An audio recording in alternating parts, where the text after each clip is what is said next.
On this episode of the Star Wars Time Show, Matt and Nick will finalize which characters could have actually defeated Darth Vader if they crossed paths.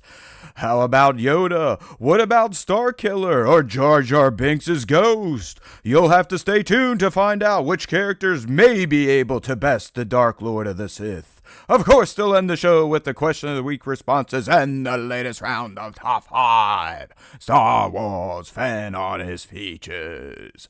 Punch it, Chewie.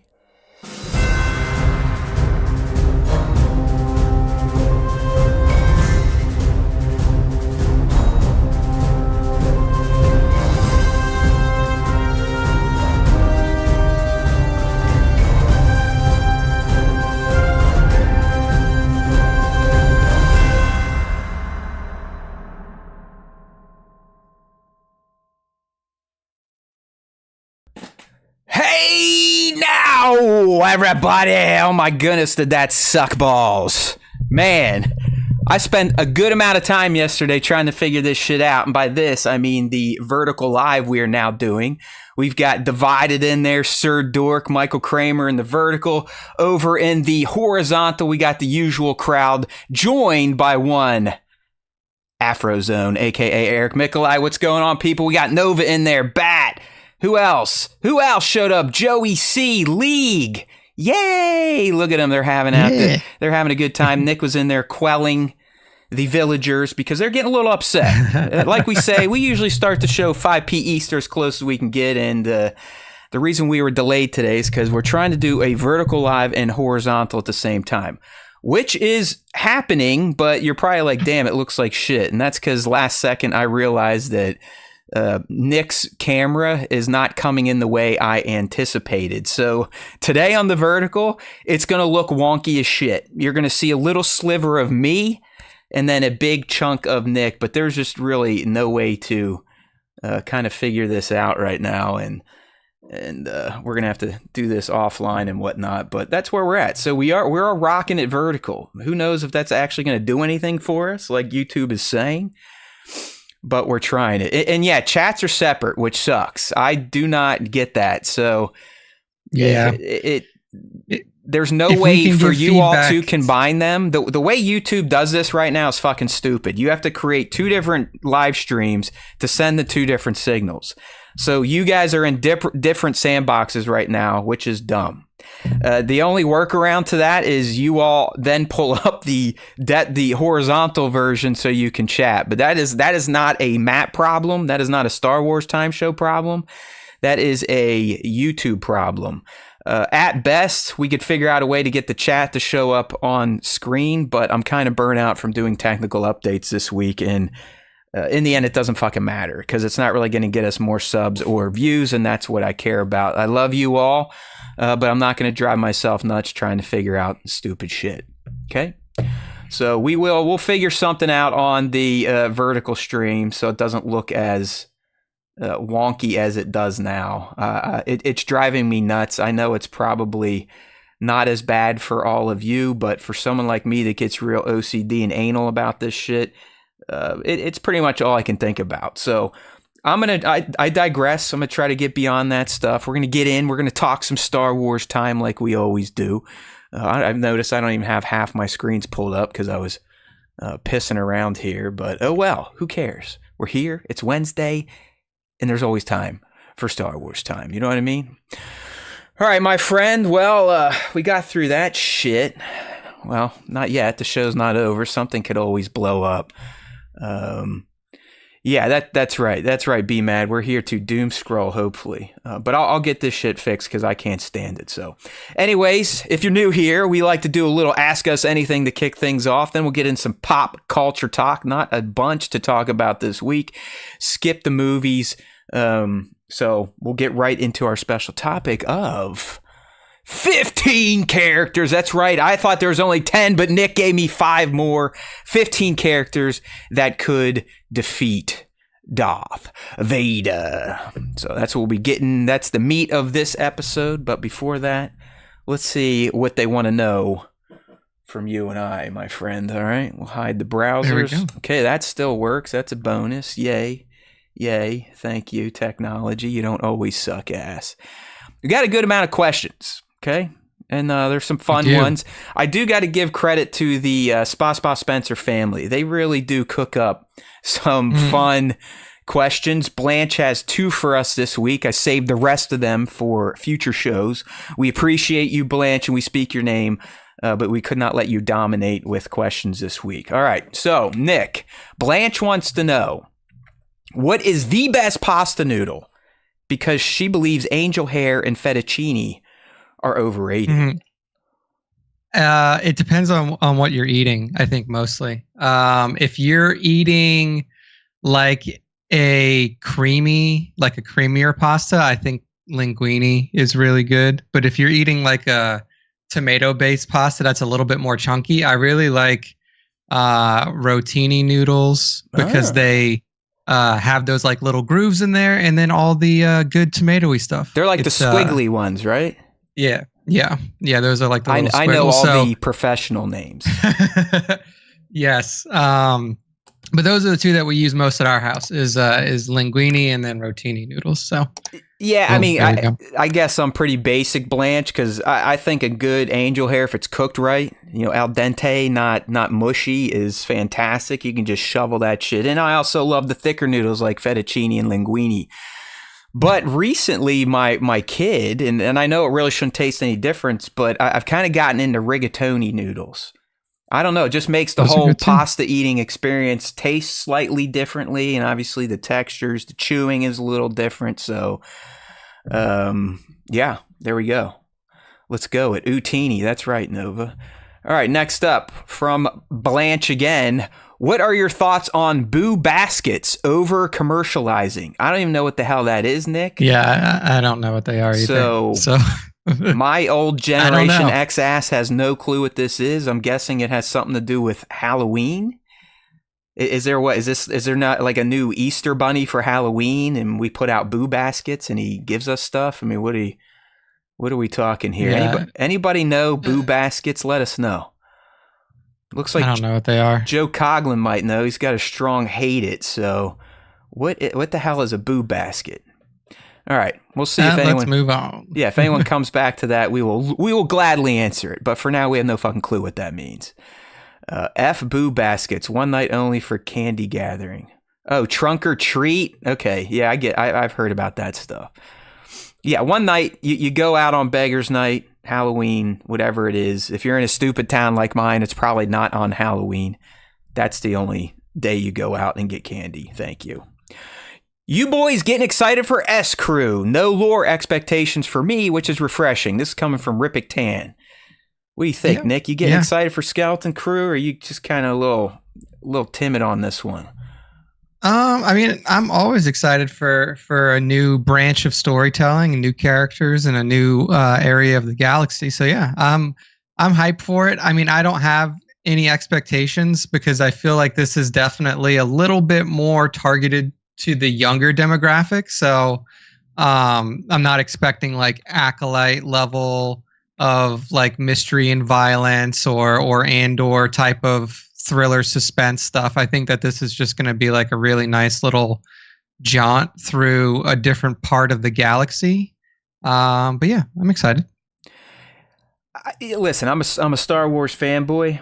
I'm going to be excited. I'm definitely not losing sleep excited like I used to get. But that's kind of gone away. That's been years. I haven't felt that type of enthusiasm, anxiety, if you will. Just sheer excitement for Star Wars. And I don't know if that's because I feel like the content has declined significantly. I think the fandom has played a role in that. I think all the dumb shit I do for this dumbass show plays a role in that. Because as I've kind of self-described here that anytime I find a passion for something, it becomes a hobby, I find a way to ruin it and make it work and not feel fun anymore. So I do think some of my waning expectations for new Star Wars is due to me breaking myself because of the Star Wars Time show. Yeah. All right. Be mad. He's pumped for Skeleton Crew. I think it's going to be good. And I think Rippick Tan's got a point that the lore doesn't necessarily have to be center stage, kind of like it was in Acolyte with the Jedi and the Force and the Sith. So it should be less divisive, but the fact that people are already telling the child cast to go fuck themselves, just be prepared for the trash to come out. I mean, we all know what Star Wars fandom is when new stuff comes out. Just be prepared for it. Doesn't matter. These people have no qualms for attacking anybody. You got to remember, there's a reason that MAGA exists in this country so strongly. We are surrounded by low information and low intelligence type of humans, and that's a bad combination. You can be one or the other. When you're both, bad news. All right, coming here from Abigail Sky, a.k.a. the divided Skywalker, crossing streams between the vertical and the horizontal. Did you watch Arcane, which is on Netflix? I just did. New season comes out 11/9. Y'all watching. What about you, Nick? Are you an Arcaner? I watched season 1. I watched season 1 when it first came out. Like I don't play I play League of Legends like relatively frequently, like a few times a week. So I was familiar with it when it came out, and I think that they did a really good job with the show. The animation style is super cool, and it was very different than a lot of things that you would see when it first came out. And I think they did a really good job developing the characters. So I'll be watching season 2 when it drops.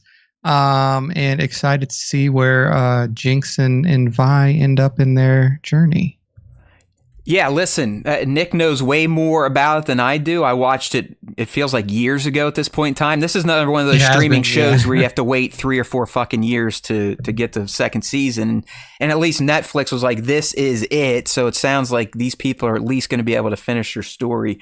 But I agree with young Nick. I don't know jack shit about League of Legends outside the fact that it's a big thing in the gaming esports space, and I used to see it all the time out at E3 and PAXs, but I didn't know anything about the world and the characters, and I think this show did a bang-up job at kind of realizing all this stuff, and as Nick said, making you care about the world, the characters, where things are going. Season 1, you had a pretty significant time jump. You kind of get to see this portrayal of a family that had some shit happen to it, and you got, what is it? Is it sisters on opposite sides, or they're just friends or orphans watching each other on opposite sides now? Yeah, so they're like sisters that I can't remember if they're blood related or not, but they consider themselves sisters to each other.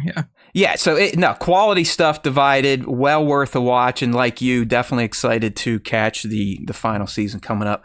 Nick or anyone, do we know, are they going to do what Netflix has been doing these days, where they only give us like half the season and make us wait because they finally realized that binge dumps weren't the most financially responsible choice?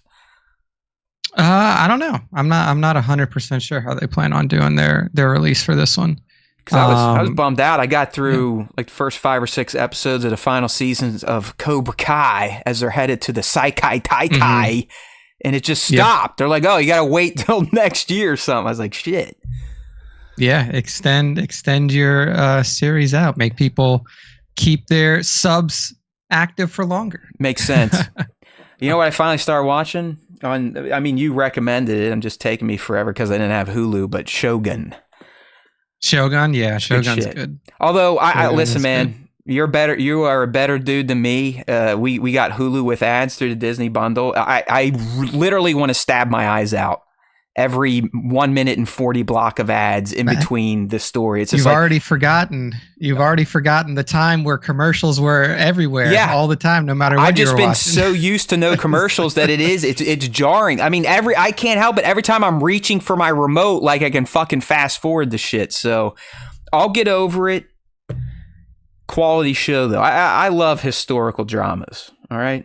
I haven't looked up to see like how closely tied this is to that region's history. I'm sure it's pretty damn close. I didn't really know that. So season 1 is pretty close. James Clavell, the guy who wrote the book that it was adapted from, like went through some pretty serious work to like acquire all the information, tell the stories in a very accurate way. And I think that for season 2, they're trying to do the same thing. Like obviously there's no book to this, but the estate of James Clavell is working with the creators of the show to like ensure that everything is like really, really well done. I mean, obviously, if you know general history about Japan at this time, you do understand that they had all these feudal lords. It was samurai culture, and they would like the lords would want to kick the shit out of each other, and it was very hard to get everyone to just come together and fight. And we all know what happens when the Japanese are like, all right, let's all fight together for honor. They are a deadly fucking war force. And that's kind of, this show is portraying a period of kind of discord among the Lord Regents after the death of was it the Shogun that died, or he was just like the strong? Okay. Yes. All right. Yeah. So in the very, very beginning, like the Shogun is the one who died, and then it's the regents that are essentially like fighting, like not really like fighting, but they're jockeying for position to become the new Shogun. Correct. And that's kind of where the show goes. But these are these fictional lords then? Like, is Taranga, was he a real character? Is Ishido a real character? Or are they just loosely based on samurai lords of the time? I'm not sure the depth of like if the like how accurate the characters are to that time period. Yeah. So yeah, I'm not 100% sure, but I do know that like one of the things that was very specifically said about the show was like how accurate it was to that period in time. All right. So it could be. Yeah, good shit. I know. Listen, I know this is a like $5,000 late type of thing, but it's good shit. It's good shit. All right. Thank you for the question. Moving right along. Where'd my question board go? All right. Divided. Way to go. This one coming from Kramer, a little jacked up. I didn't crop it the right way. Thoughts on Russell Wilson's performance? Okay, I'll take that one. You know what, Kramer? I was talking a ton of shit last week. I was ready to light the Steelers on fire. I was ready to get Tomlin out of town. I still think Tomlin is the most overrated coach of all time. But I'll tell you what, Russell Wilson kind of convinced me that, maybe he should be the guy. He looked absolutely like hot garbage to start. I mean, it was like, okay, see, Tomlin, you stupid fuck. But then once he settled in, man, I mean, he's getting that moon ball going, and here we go. It's the most points and yards I've seen the Steelers score in like 6 years. So here we go. Russell Wilson to the Super Bowl. Here's what I'll say. You guys don't fall into the same trap that I did beating a bad team. Like, the Jets suck. Like, the Jets are awful. Not according to Aaron Rodgers, though. It's everyone else's fault. No, well, because Aaron Rodgers is eating boogers on camera and then telling people that he didn't do it. Like, the guy is brain dead. Yeah. So I wouldn't really take anything that he says for anything worth anything. But yeah, just don't get overhyped, because I learned from the beginning of the Saints season when, we beat the Panthers and then the Cowboys, who are both absolute trash.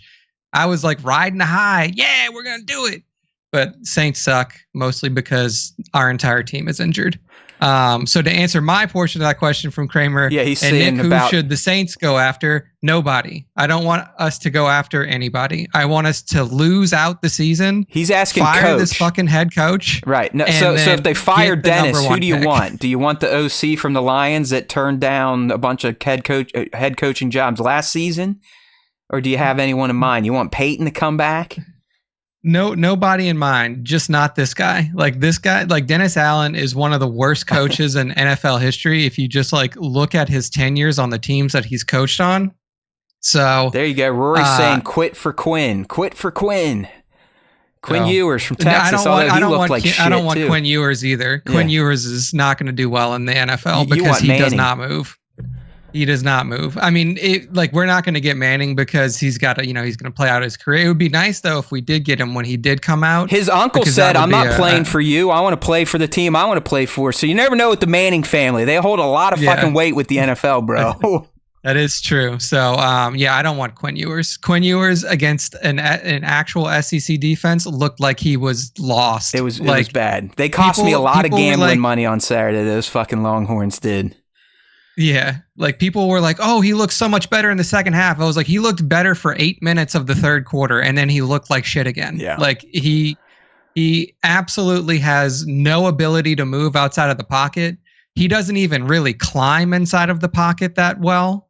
if his offensive line is blocking for him, then maybe he'll do good enough to be able to pull it out. But I just don't think that he's got it for the NFL. I could be wrong now. I don't know. The whole CFB's wacky this year. I think it's because they all know there's a 12-team playoff, so they're not quite as serious. Because, I mean, I think everyone has a loss at this point that used to be a dog outside of Oregon because Ohio State sucks and Ryan Day is stupid and they don't know how to manage the clock. All right, thank you. Let's get back into pop culture land. Coming from League, thoughts on the news of Blade being shelved, delayed again? It's the MCU. It's Disney Marvel. It's same as Disney Star Wars. Nothing is real until it hits the theater. Just everyone needs to get used to that. Nothing is real until you see trailers. Maybe that's where we start. Okay? Everything is just at this point in time, they just say stuff. I'm not sure why Blade has been done. I don't necessarily care why Blade hasn't been done. The Wesley Snipes ones were fine. Liked his cameo in Deadpool v. Wolverine.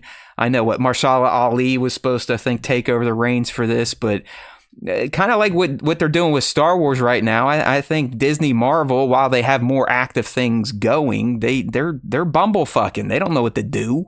They don't know what's what. They don't know what people want. I mean, if they're going to go off the box office, just keep making Deadpool and Wolverine movies and be done with it. Fuck the phases. Just let Ryan and Hugh act until they're dead, and I think people will be mostly happy. Do you give a shit? I know you don't give a shit, right? Not really. Yeah. Like, I mean, I was excited to see Mahershala Ali play Blade. I'm sure the movie will get back into production at some point because this is a pretty big part of their like next realm or their next world of Marvel, next phase. But I don't know. It could be because Mahershala was just working, like he is just entering pre-production or post-production on Jurassic World Rebirth, and that's delaying filming for Blade. It could be a lot of things. There's like, he's a very popular actor who is like always finding himself in new things. Like right now he's in development. He's got Spider-Man Beyond the Spider-Verse as Aaron Davis voiceover. He has like a movie called Where's Wildwood. that movie gone? That's another one that just disappeared. I mean, Into the Spider-Verse 3 was supposed to come out this past spring, and there's been crickets.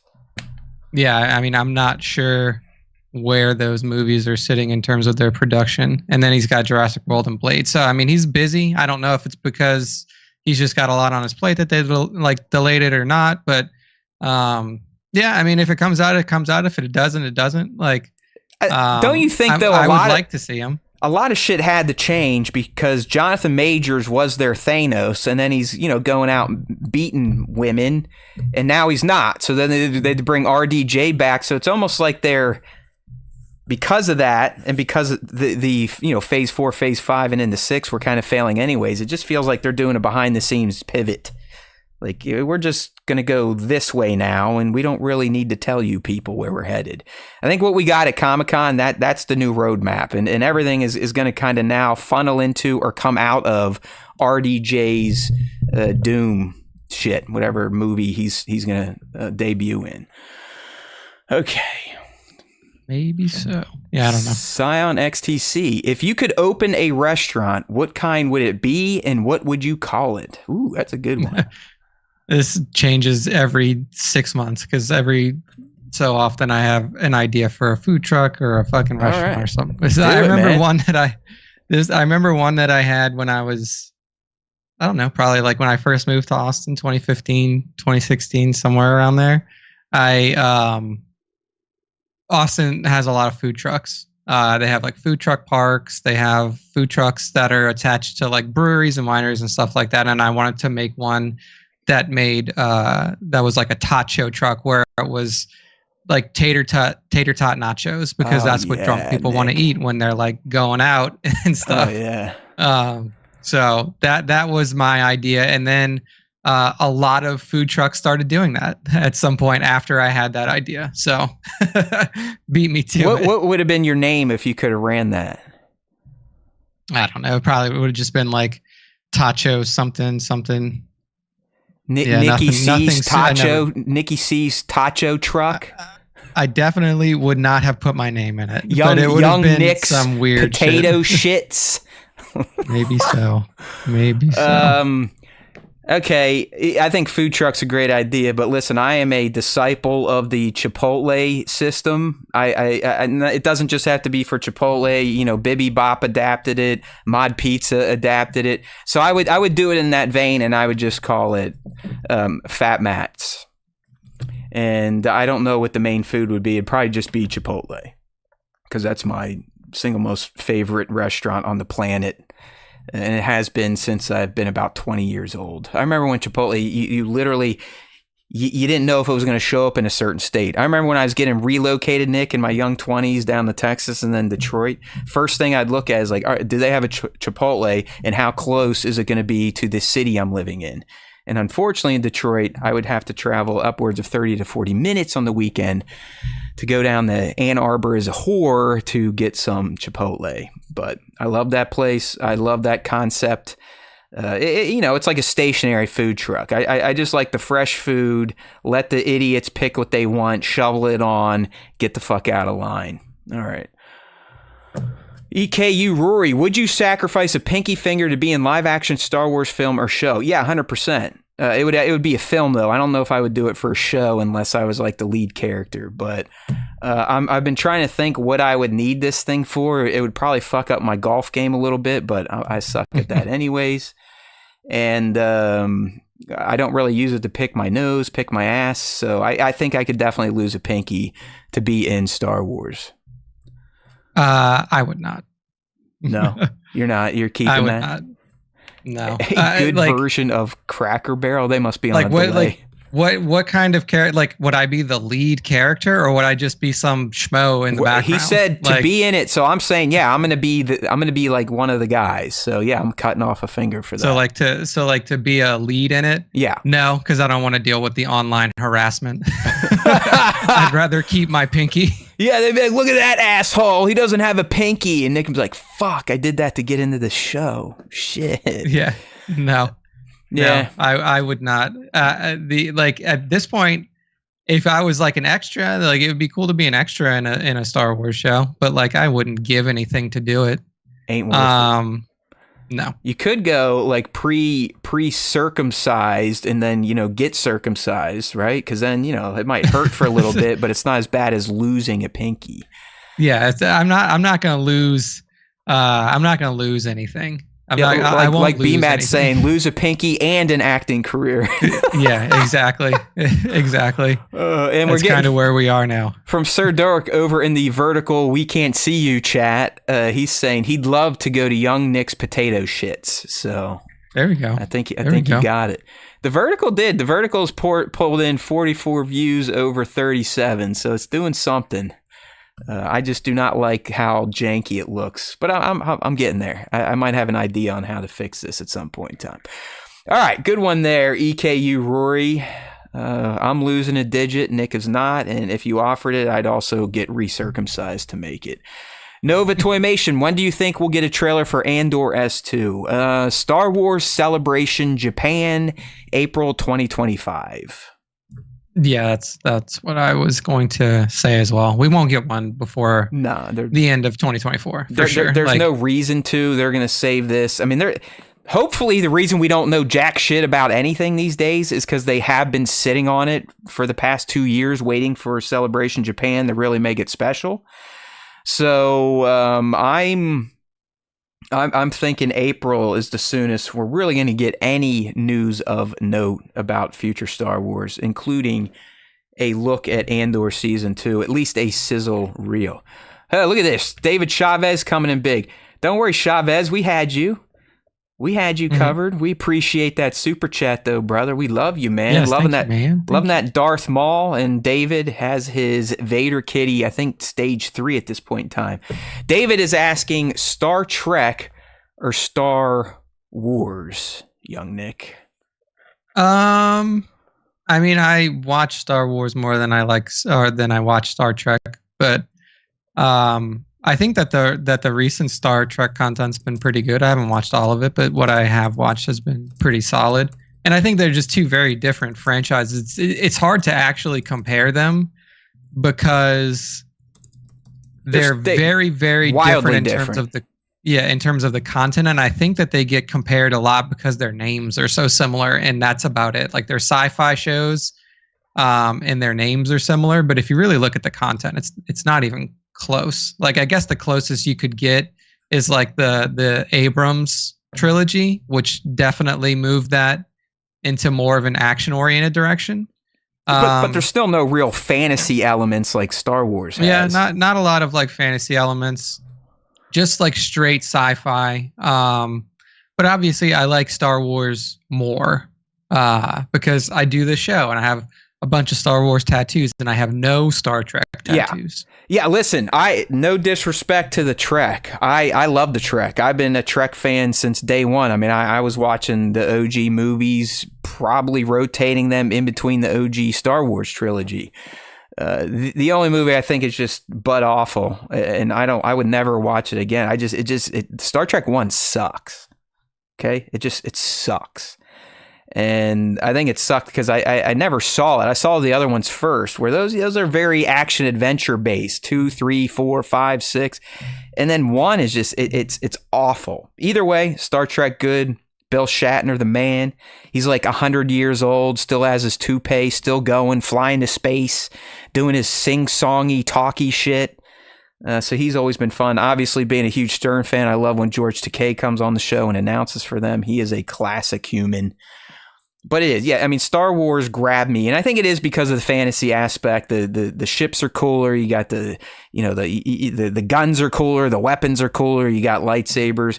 But what I've always loved about Star Trek is the hard lean into science fiction, but also creating a vision of a future where everyone's not a trash bag piece of shit. I think that's one of my favorite things about Star Trek. Even modern Star Trek on Paramount Plus, there's always a good kind of message in the end, like don't be a piece of shit. Yeah, and it is a very like positive for humanity. Yeah, I mean, there's no currency anymore. There's no famine. There's no disease. Everyone works together. Humans all on Earth finally decide to work together once the Vulcans came. And I like that type of shit. It's like, well, that'd be nice. It's never gonna happen, but that would be nice. All right, one last one here from our boy Beast Mobile 96 coming from the YouTube. If you could tell your younger 16-year-old self some advice, what would it be? I don't know. Like, just like don't quit on stuff. That's probably it. Like, just don't just don't quit. Just keep going.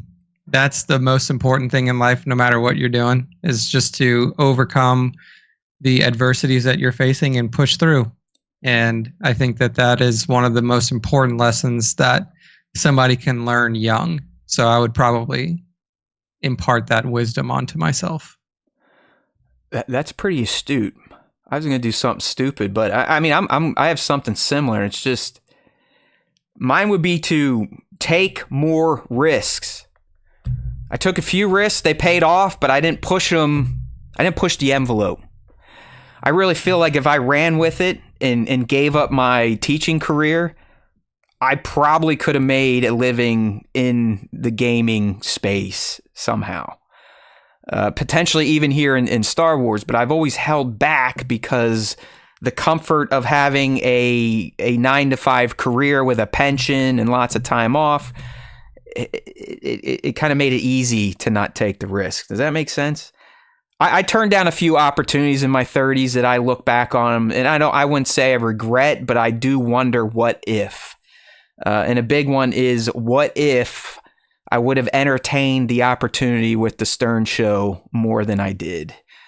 So yeah, 16-year-old Matt, be willing to take more risks. Being comfortable is for pussies. There you go. Yeah, safety net. There you go, Joe. You got it. It was a safety net. And I relied on it too much and definitely did not push myself.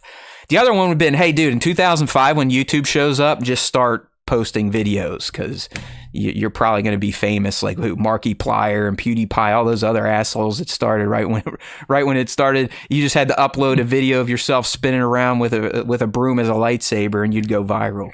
So there we go. All right, good stuff. A lot of questions this week. We do it every week to kick off the show.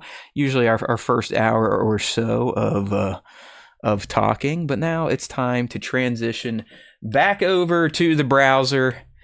Talk a little Star Wars. I do have just real brief pop culture talk. If anyone's a fan of Shrinking, it's back, baby. It's kind of Star Wars, right? It's kind of Star Wars. Harrison Ford is the main character. Jason Segel. It's just a fantastic cast. Some of the best comedic writing I've ever witnessed, really. Some of the best deliveries of the comedy. What's his name? I think is it Brett Goldstein? That guy, Roy Kent? Yeah, that's the guy from Ted Lasso. I think he's one of the main writers, and he's kind of showed up in season 2. But I absolutely love this Apple TV Plus show. It's smart, funny as hell, and tells a good story about life and how people kind of go through life. Therapy is a big thing, as Harrison Ford is a therapist running a clinic that Seagal is also a therapist at. So it is good shit. But that's really all I got for you. I'll be seeing Venom 3 tomorrow night because why not? So I'll have that report next week. Anything from you, young Nick? Any pop talk? I mean, mostly just watching, like, we're staying current with the Agatha All Along show, just because that was too. Like the last character that I was kind of interested in from the previous arc of Marvel, and I've been enjoying the show. I think the show is really well made. I think that Catherine Hahn is awesome, I mean, which is why they gave her own show after WandaVision. And I think that they've done a really good job making this show feel fun and making this show like not super serious, like they were like tending to stray towards a little bit too much in the Multiverse of Madness movie. So yeah, I've been a big fan of that. So if people have fallen off of Marvel after a certain amount of time, or if you enjoyed WandaVision and you haven't started the Agatha show yet, I would recommend it. It's really fun. It is pretty good. And you are right. She's the draw. Her and Aubrey together, that's some good stuff. Yeah. I hope that character comes back before the season is over, because this is one of Aubrey. Like, she's Aubrey in every role, but this one feels like peak Aubrey Plaza playing. Yeah. She's Death, right? Like, I don't think that's a spoiler, but that's my guess. Yeah, I mean, there's a lot of like different stuff out there, but yeah, that's like the strongest one is like she's Death, or she's like some sort of, like combination of different, like Death and other characters from comic book world and stuff like that. So, all right, yeah, awesome show. I agree. Good stuff there. And there's really nothing live going on. I know. Yeah, it's it. I mean, Divided gave us the heads up. Arcane coming in November. I'll try to tap into that. But as far as like the big stuff, I think everything's kind of on hiatus. No word yet on Rings of Power Season 3, right? Is that a thing at least? Is it a thing? I don't think that it's been like officially announced yet, but like everything from the head of Amazon Studios is like, look, this season of Rings of Power has gotten more like viewers and interactions than any other show that they've ever released. So it's almost assuredly going to get a season 3. You would think so. I mean, I saw some message came out. I don't know if it was from anyone official, but it was like, hey, we did our best. We gave season 2 our all. And I'm like, oh no, is this it's fucking canceled type of plea to the internet? But it didn't really get into that. So I really do hope to get another season of that, because it really was doing. That second season was a banger, man, an absolute banger. Yeah, I mean, yeah, it was definitely one of my favorite. Like, it ranks up there even among like all of the Lord of the Rings content, like Universal content out there. I mean, that's up there. I mean, like, to me, that was better than every Hobbit movie. Like Yeah, I'll give you all of the that. Peter I'm Jackson not Hobbit as movies. down on the Hobbit as most people. I'm glad Peter got to come back. He was kind of the dude to handle all that type of stuff, and he's getting another crack. Right, we're gonna have the Hunt for Gollum, and now it sounds like instead of a part 2, they might just do a whole nother movie in that timeline. So. It seems like it. Because you would think he's bringing Serkis back, right, to play Gollum. I mean, why would you not? Yeah, I mean, from what the actors that were associated with his original Lord of the Rings trilogy are saying, like they would all come back. Yeah, for Vigo it. So, would like, have to be there. Orlando would have to be there. Yeah, so I mean, Ian McKellen's already come out and said like I'm down to play Gandalf till I die. Well, let's hurry up Vigo's, though. I mean, him and Sir Pat they're getting up there in age. You know what I mean? And what are you gonna do with Orlando Bloom? Like they're gonna have to digitally de-age him, right? I mean, he's an elf. You can't have fucking wrinkles and shit. Yeah, probably. I mean, he's 20. He's a beautiful man. He's got a really big penis, according to Katy Perry, but his face is not going to look like 20-year-old Orlando Bloom. You know what I mean? So, yeah. I mean, yeah, they'll do some sort of de-aging or something like that. I mean, the same for anybody else who comes back too, because the Hunt for Gollum takes place before Lord of the Rings. So, you'll probably have to de-age too. Yeah, you have to de-age. Ian a little bit maybe because he looks a little older. You'll definitely have to de-age Vigo. So they'll have to do some CGI magic there. Bastards. Hopefully they don't do him dirty like Hayden, where they didn't de-age him. They're like, all right, you're Attack of the Clones Anakin again, and he's like, but I'm like fucking 18 years older or some shit. How's that gonna work? Like, don't worry about it. The fans will suspend disbelief. I mean, I think that they may have made that choice knowing Star Wars fans, and they're like, look, if we de-age them, all they're going to talk about is that we de-aged them. Just fucking leave them. And then, you might be right. We'll dude. You might be right. They're like, those wackos, they'll go nuts. Just put them in. Fuck it. Put in 40-year-old Hayden as 18-year-old Hayden. Because just like when they did Luke, like everybody was like, oh my God, you can see.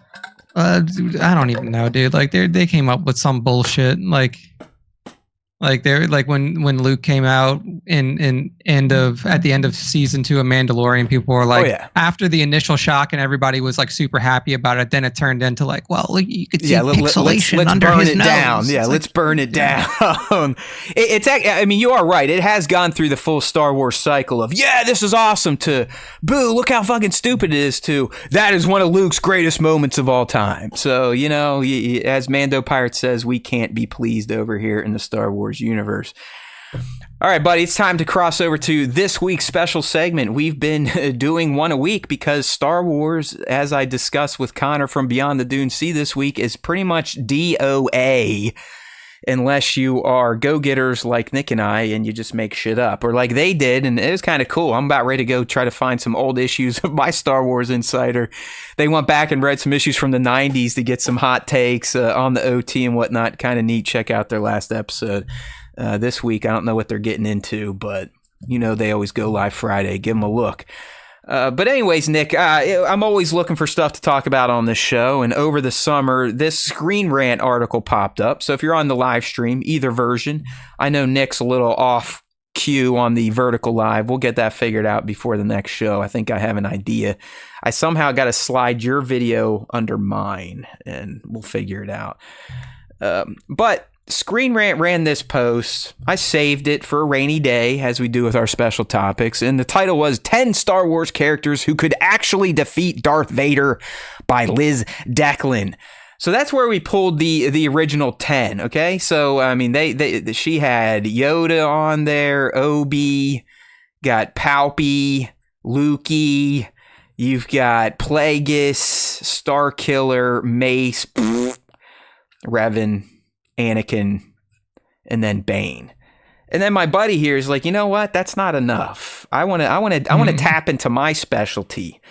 I want to be the one to talk more this time. So he threw 5 Legends Sith, or a combination of video game canon Sith, at me. So we are actually going to go beyond the 10 that Screen Rant identified and bump that up to 15. All right, there's no tier board or any of that jazz. We're just going to talk about the 15 characters and riff on if we agree with Screen Rant or if we agree with Nick that his picks could actually defeat Darth Vader. All right, so the first one up there I'll take, the way I did this, I tried to layer these in, Nick, so you could kind of present one to me and I'll present to you because you're going to know more about your 5 than I do, and I don't want to sound like an idiot. So the first one here does come from the Screen Rant list, and I do kind of have to agree with them that Starkiller Galen Merrick could have gone toe-to-toe with Vader and probably beaten him. I mean, if we remember Force Unleashed, they were essentially becoming their own little rule of 2. So we know at some point in time he would have had to fight him anyways. And we know the power of Starkiller. He's the first one, I guess it's not canon, to pull down a Star Destroyer. In fact, I don't know if it's Dave Filoni. I think it's someone at Lucasfilm. They're like, man, fucking love Force Unleashed, but kind of hate what Starkiller did with that Star Destroyer because he essentially broke the Force. And that's why now everything has to be super grand and Vader's got to be able to do more than him. But Nick, I really do think Starkiller could have beat Darth Vader. And we're talking like Prime Vader because he was training Starkiller before the Rebel Alliance was really out and about and doing its thing. I mean, he's not Lord Vader as Anakin. He's still the more machine than man. But Starkiller, he just seemed to have an obscene amount of power, and the rage that Vader instilled in him, literally from childhood, really helped him to tap into that power. So if these two had to go toe-to-toe, I do think Starkiller could have taken out Darth Vader. Yeah, and Sir Dork's right. Like, you have to fight Vader in the first game. It's either the first or second, one of the 2 games. Sir Dork is saying it's in the first game. Yeah, I think it's the first. And then you fight in the Palpatine second one, then too, you have right? to fight. I can't remember if you fight Palpatine or not. I remember in the second game you have to fight clones of yourself because that's what Starkiller. Yeah, that's where the game jumped the shark. 16-year-old game. Yeah, like, yeah, you have to like fight clones of yourself or some shit like that. Yeah, I mean, like, if you want me to just be completely honest here, I think a shit ton of people could beat Darth Vader. Like, Darth Vader in the suit and everything ain't that much of a challenge. Like, well, I know just not. I feared this was coming because if you heard, I don't know if it was this week or last week, but Nick was just basically saying Darth Vader was a big bozo, and I kind of get it because we do try to rely on what is shown on screen. And on screen, we get a very small sample size of Darth Vader. Outside the Rogue One hallway, we don't really get to see him just absolutely dominate people. That sadly has been reserved for comic books, novels, so on and so forth. So I do have an inflated view of Vader's powers and abilities. And I think there's really only one person that could take him out, but I'm playing along with the topic today. So I think it would be a good fight. I think Vader would probably lose his helmet and maybe lose another appendage, definitely have his armor cut up. But I think on his best day, Starkiller could get Darth Vader. And we love you, B-Mad. Yeah. I will do my best to defend Vader against Nick and his salacious takes. All right.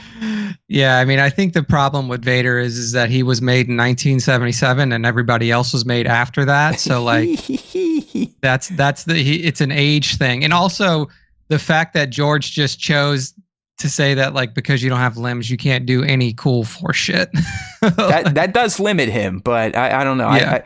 You get him angry enough and focused enough, he can still really rough some shit up. All right. Yeah, look at Bat's with you. Bat's saying, who does he own besides Rebels? It's like, okay. I mean, he's 100% right. He did kill. Yeah, remember, he killed a bunch of Jedi, even in the suit. He was going around doing that with the Inquisitorius. He trained those people. He killed a few of them when he felt like it. He killed all those kids too. Yeah. Well, that was Lord Vader. We're talking about the man in the suit because we are going to be talking about Anakin, who is not Darth Vader, and Anakin may or may not have been able to beat him. All right. Well, we can just end the show and have a quick night if we're just going to be like, yeah, fuck it, everyone wins, then what's the point of going through the list? So we're going to try to have a functional conversation here, people. Otherwise, this is a useless topic. So let's play along. All right, Nick, you got this next one. I don't know jack shit outside of watching a 40-minute stitched together movie of SWTOR one night, possibly microdosing. So please explain to me how Emperor Valkorion, aka, is this the embodiment of Darth Vitiate? This is one of his forms? Yeah. Okay. Mm-hmm. Lay it on us. Yeah, I mean, Vitiate's primary thing was like direct manipulation of body and mind. So he could possess people very easily without any sort of like notice from, or like without any sort, like he doesn't even have to be close to you. Like he has the ability to like possess and take control of anybody's body that is connected to him through the Force, which is every Force user that's in the galaxy, because everybody's connected through the Force. And he also has just like crazy, insane Force powers, like physical Force powers that are on display in the game when you play it. I think that the big thing here is mainly the mind manipulation. Like Vader is so mentally weak that like that Palpatine basically just breaks him on a daily basis with just like berating him with words. And I feel like if somebody has the ability to actually go into his mind, and control it, and then also like, you know, possess what's left of his body, it would be a pretty quick little battle. So, I mean, this wouldn't even be a physical fight. You're saying then it would just Valkorion would show up in the same room and just be like, "Huzzah!" And that's it. Yeah, and like it's really kind of like a force of will thing to be able to expel him, because in the game when you're playing through, you do get like, you essentially get possessed by Valkorion at one point in the story, and you have to like mentally battle him out of your spirit, of your body, like get rid of the possession. And I just don't think that Vader is mentally strong enough to be able to do that. Like, and that was kind of what was showcased in the movies, was that like he had the physical prowess to be a great Jedi or Sith, whichever one he so chose, but his mental weakness was his downfall. Like every time he got a mental block thrown in front of him, he crumbled. And I think that against somebody like Vitiate, Yoda and Mace Windu said he was too goddamn emotional to be trained, and guess what? They were right. They were right. They were right. They were being a little dicky to 10-year-old Anakin, but they might have known something there looking forward. All right. Yeah, I'll give you that, because I'm with you. As much as I love Vader, he's just a brute, right? He's the tank. He is the barbarian class. I'm not saying he's a big idiot because you put him behind a yoke. He's still one of the best pilots in the galaxy. So he's not a complete just, Luddite. He's not just a Lenny from Of Mice and Men for you youngins out there. But if you can undermine him emotionally, I mean, it's what Luke did to him. I mean, we talked about that weeks ago in our Vader top 10 scenes, and how that scene on Endor where Luke more or less worms into his head and says, hey, man, I know you're still good. We're going to get you. I'm going to save you. Don't worry about it. And it does ultimately work. So if you can use Vader's emotions or feeling against him, work over his mind, you can cripple the tank side of Vader quite easily. So, yeah, I'll give you that with Valkorion. All right, next one here. I'm going to have a hard time selling this one. I think it's stupid, but I'll go for it. So Mace Windu, remember this came from Screen Rant, where we took their idea. We're evaluating as we're talking about it live. And I guess if it's like literally Vader just put in the suit Darth Vader, Mace Windu could beat him. Outside of that, this is the one out of all 15, Nick, that I have a hard time saying with a straight face, like, yeah, he could beat Vader. I know, yeah, great, Mace Windu is a hell of a lightsaber combatant. It's so violent, it's almost like a dark side form he uses, sure. But I don't think even broken Vader, to me, had more force power, more evilness that would allow him to just go, oh, Mace Windu's here to fight. See ya. Literally just crumple him up into a bony ball of flesh. Yeah, I mean, and like here's, I guess the big thing for me, Vader versus Mace is control. Like Vader has no control, which is again like what was displayed like in the movies. He has no, like, especially in the suit, he has even less control over his body and his movements. And I guess it would really depend on when this battle took place, because if it was early on, like, he couldn't even grip his lightsaber correctly without crushing the hilt, because he wasn't used to how his hand modulation worked and stuff like that. So if you're talking like peak Vader in suit, it would definitely be a better battle. But this is always the question when it's like Force user versus Force user, right? Like, why doesn't the dark side guy just choke the light side guy? Well, because he can't stop him, right? Like, that's you can't what I was use saying. The Force to stop something else. Yeah. But it's also like, if that's the case, then like, that's why they've never showcased like a Force versus Force battle, because then you can't see what is interacting with each other. So it's really kind of hard to take, like, if it's Force versus Force, then Vader probably wins. In a lightsaber battle, it would probably be Mace, just because he's got a little bit more fluidity to his movement, and he's very familiar with Anakin's training and what his like his skill set is. Okay. But yeah, I think it would mostly come down to control, and then I also do think that Mace could mentally break him. Very, like, if he knew that it was Anakin, which obviously he does, he could get into his head pretty easy. That's interesting. Like the Emperor does. Hear me out here, devil's advocate. Darth knows who Mace Windu is and knows what Mace Windu did to Anakin. Could that not add even more fuel to Darth Vader when they go toe to toe? It could. Like, you son of a bitch, if you just would have listened to me, I wouldn't be in this fucking suit. Yeah. And then I think it comes down to like composure in the fight at that point. Can he compose himself well enough to not leave himself open? Because if he does have that like animalistic rage that he just runs into the fight, well, that's like that'll make him stronger. It's when he starts thinking about his former self that he gets weakened. So that may end up hurting him in the long run if he's like remembering all these things that Mace did to Anakin. Then it could end up hurting him because he's like dwelling so much on the past. He's thinking about his failures, blah blah blah, all this, and it would just open up some avenues for Mace. So it's really like if you're fighting somebody who is like super mentally strong in control, or Vader is fighting somebody who's like very easily like very mentally strong and can very easily control their emotions and not get overly hyped in the face of their opponent, then that may be the opening against Vader. All right, so Nick, he kind of meandered his way to a possible solution where Mace Windu would win. So I guess, yes, he can stay in this conversation of who could beat Vader. I just, listen, I haven't bought the damn doll, which I don't understand. I passed Qui-Gon Jinn Hot Toy, but for some reason I felt compelled to buy Mace Windu. And I don't know why, because I do, outside of Sam Jackson playing him, I do not like this character, have never really liked him. And outside of, like Sir Dork was saying, outside of the Gennady Clone Wars, I thought he's been somewhat useless. And he was made out to be even more of a douchebag, a Dudley Do-Right in Tales of the Jedi. So, screw him.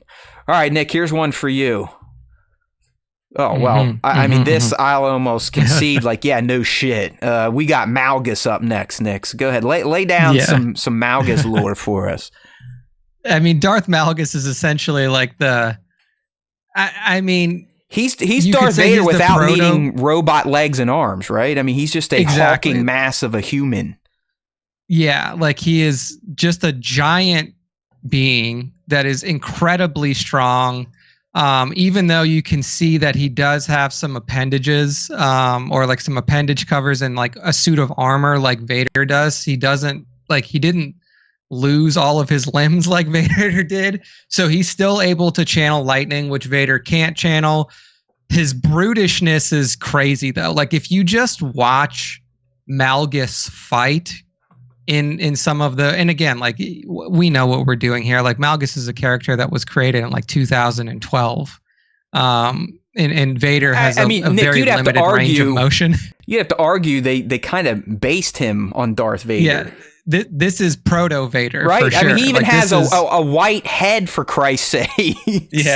Yeah. This is for sure proto Vader, but like the fluidity of the movement, the strength, like just the pure brute strength, the ability to channel like elemental lightning and force powers through his body, and then just his fighting style. And he's also, and this is something that I'll probably refer to again in like with other Old Republic Sith or characters, they're just more practiced in combat against actual Force combatants. Yeah, because that's all they did, right? I mean, this guy led an army of Sith against the Jedi.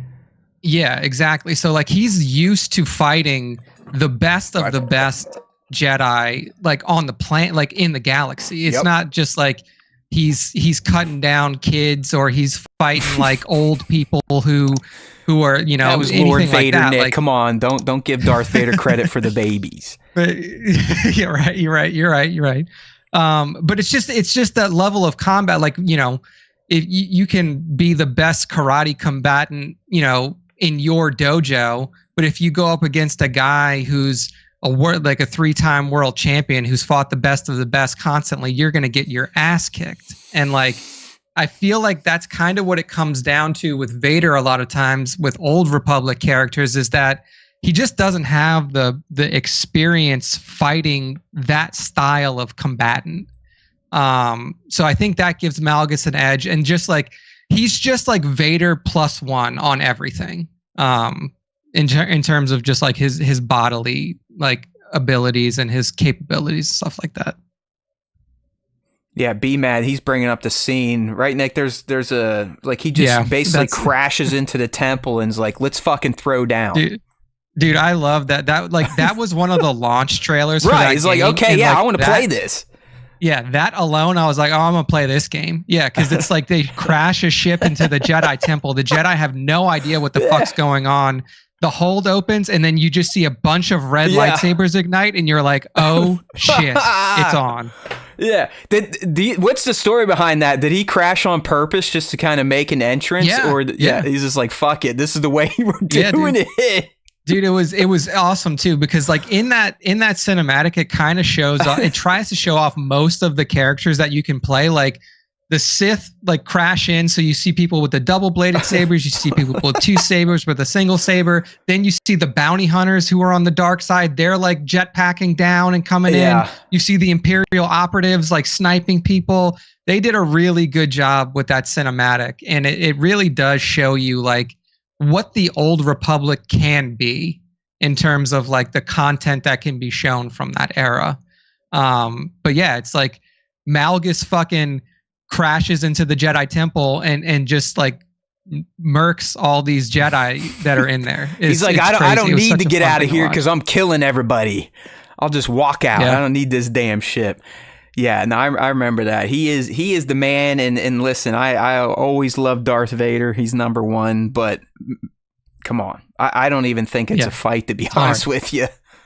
It's tough. Right? It's tough. Yeah, and like, you know, I would really love to, and I think they're trying to do it, and they've started to do it a little bit. It's like, you know, as they're adding Vader into things now, they're kind of like updating his abilities, for lack of a better word. Like, oh, well, you know, like he's obviously like super strong with the Force, so like he can, you know, pile a bunch of rocks on top of Kenobi and like just give him a little bit more prowess. Oh, yeah. Well, he pulled down his own starship too. Remember? I mean, he got his own starship. Like, yeah. Well, we showed this Star Killer character can do it, so now we got to let the big guy do it. So, and he did, and he did it quite forcefully and ripped it to shreds. But just on looks alone, Malgus wins. You know what I mean? Like if it's just like if who it's looks a fashion show, right? Who looks more like a Sith badass? It's Malgus, and you know, rest in peace, all the people that brought Vader to life. I hate to say it. I feel like I'm going to be struck down by some Force lightning.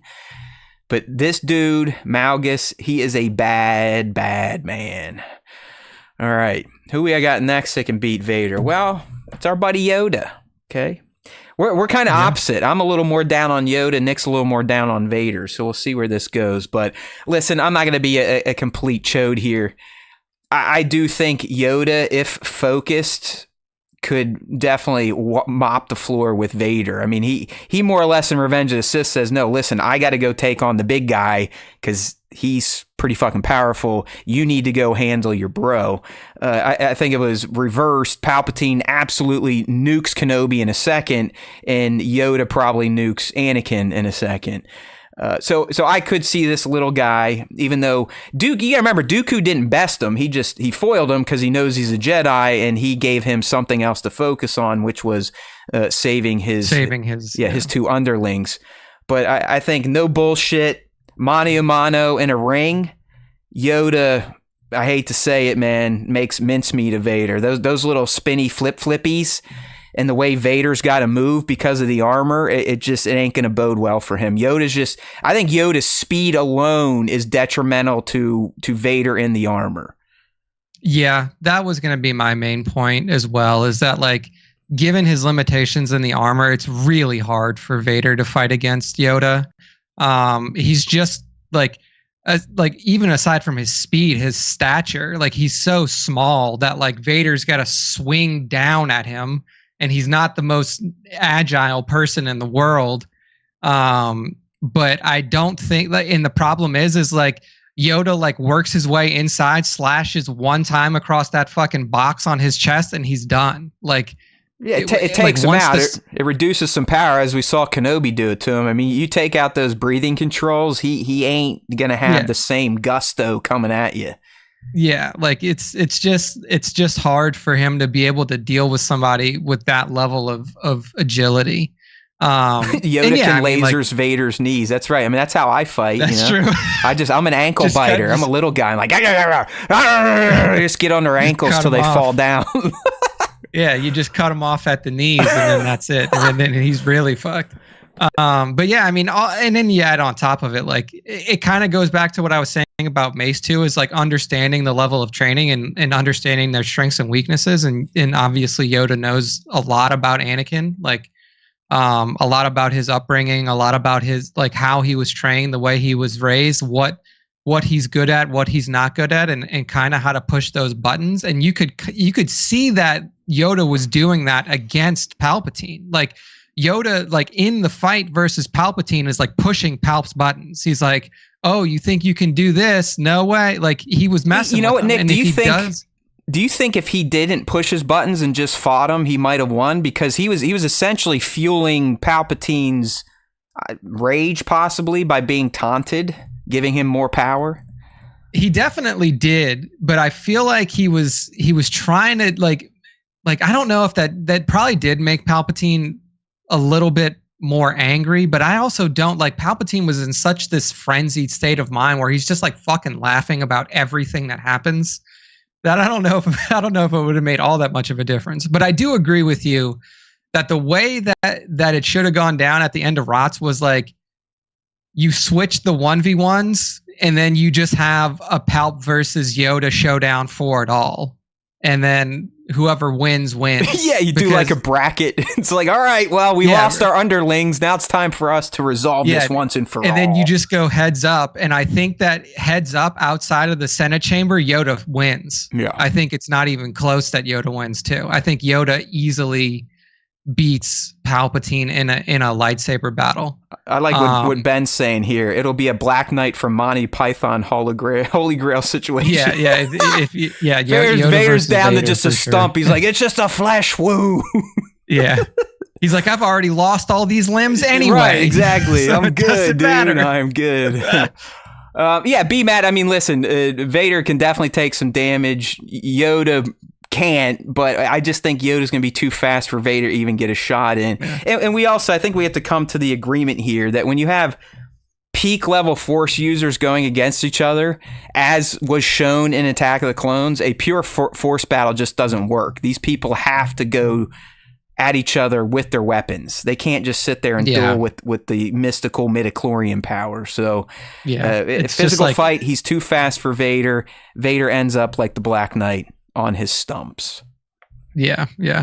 Tis But yeah, but a that's what makes this scratch. so hard is that like you can't really like there's no precedent that's been seen for a pure force user versus force user battle without lightsabers. We've just never seen it before, right? Like so it's hard to say like, oh well, Yoda gets force choked and then he gets choked to death. Yeah, but like what if they can like block it? Like what Well- if you can like use a force like fucking shield That's what I or mean. some shit? The closest we came is when Yoda and Dooku kind of fuck around with each other. Like he catches lightning, he catches a push, and Yoda literally says, "Well, I guess we can't solve this with force alone." It's like, okay, yeah, exactly. So it's like, okay, well, I guess that's it then. Like, I guess if you're a force user, if you're fighting another force user, the force doesn't fucking make a difference. Well, Bat, you're kind of making our point a little bit in Battle of the Heroes, and what happens? It cancels each other out. They just boom. Right. So yeah, that's like what I'm saying. I'm an idiot. It takes me a long way to get there, but it just.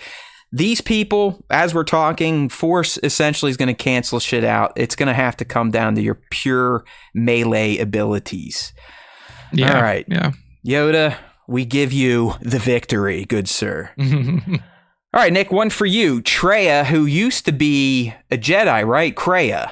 Yes. And then she was Traya. Jedi Master Kreia. Yeah. So this comes from KOTOR 2. KOTOR 2. Yes, KOTOR 2. And yes, I literally, outside of her one time being a great tune in Swago, I pretty much forgot everything about Traya. So lay it on us. Yeah, I mean, I think that with this one, it is purely based off of the fact that she has the ability to control her lightsaber separately from her being, like from her body. So, I mean, like you see the sabers like floating around her, but it's not like they're attached to her. She can like control the lightsabers with the force while also like displacing herself and really making it a difficult tactical battle. Like if you play KOTOR 2, you get to the end of it, like that's kind of like one of the kinks in the fight is like you gotta kind of get used to how she battles. And she does also use like force lightning as well. She's just like a very well-rounded force user that has this rankle of like, oh well, there's just fucking 3 lightsabers in your face at all times. And like here's the thing, like again, like Old Republic force, and it could be explained in canon that like back in the day, like in the Old Republic times, the force was just stronger. Like when the force was first discovered, those first whatever, how many thousand years you want to put it out from, like the people who were able to control the force just had the powers were stronger because it wasn't spread as much as it is later in the galaxy or something like that. So the force powers in the Old Republic are always just like, they seem so much more powerful.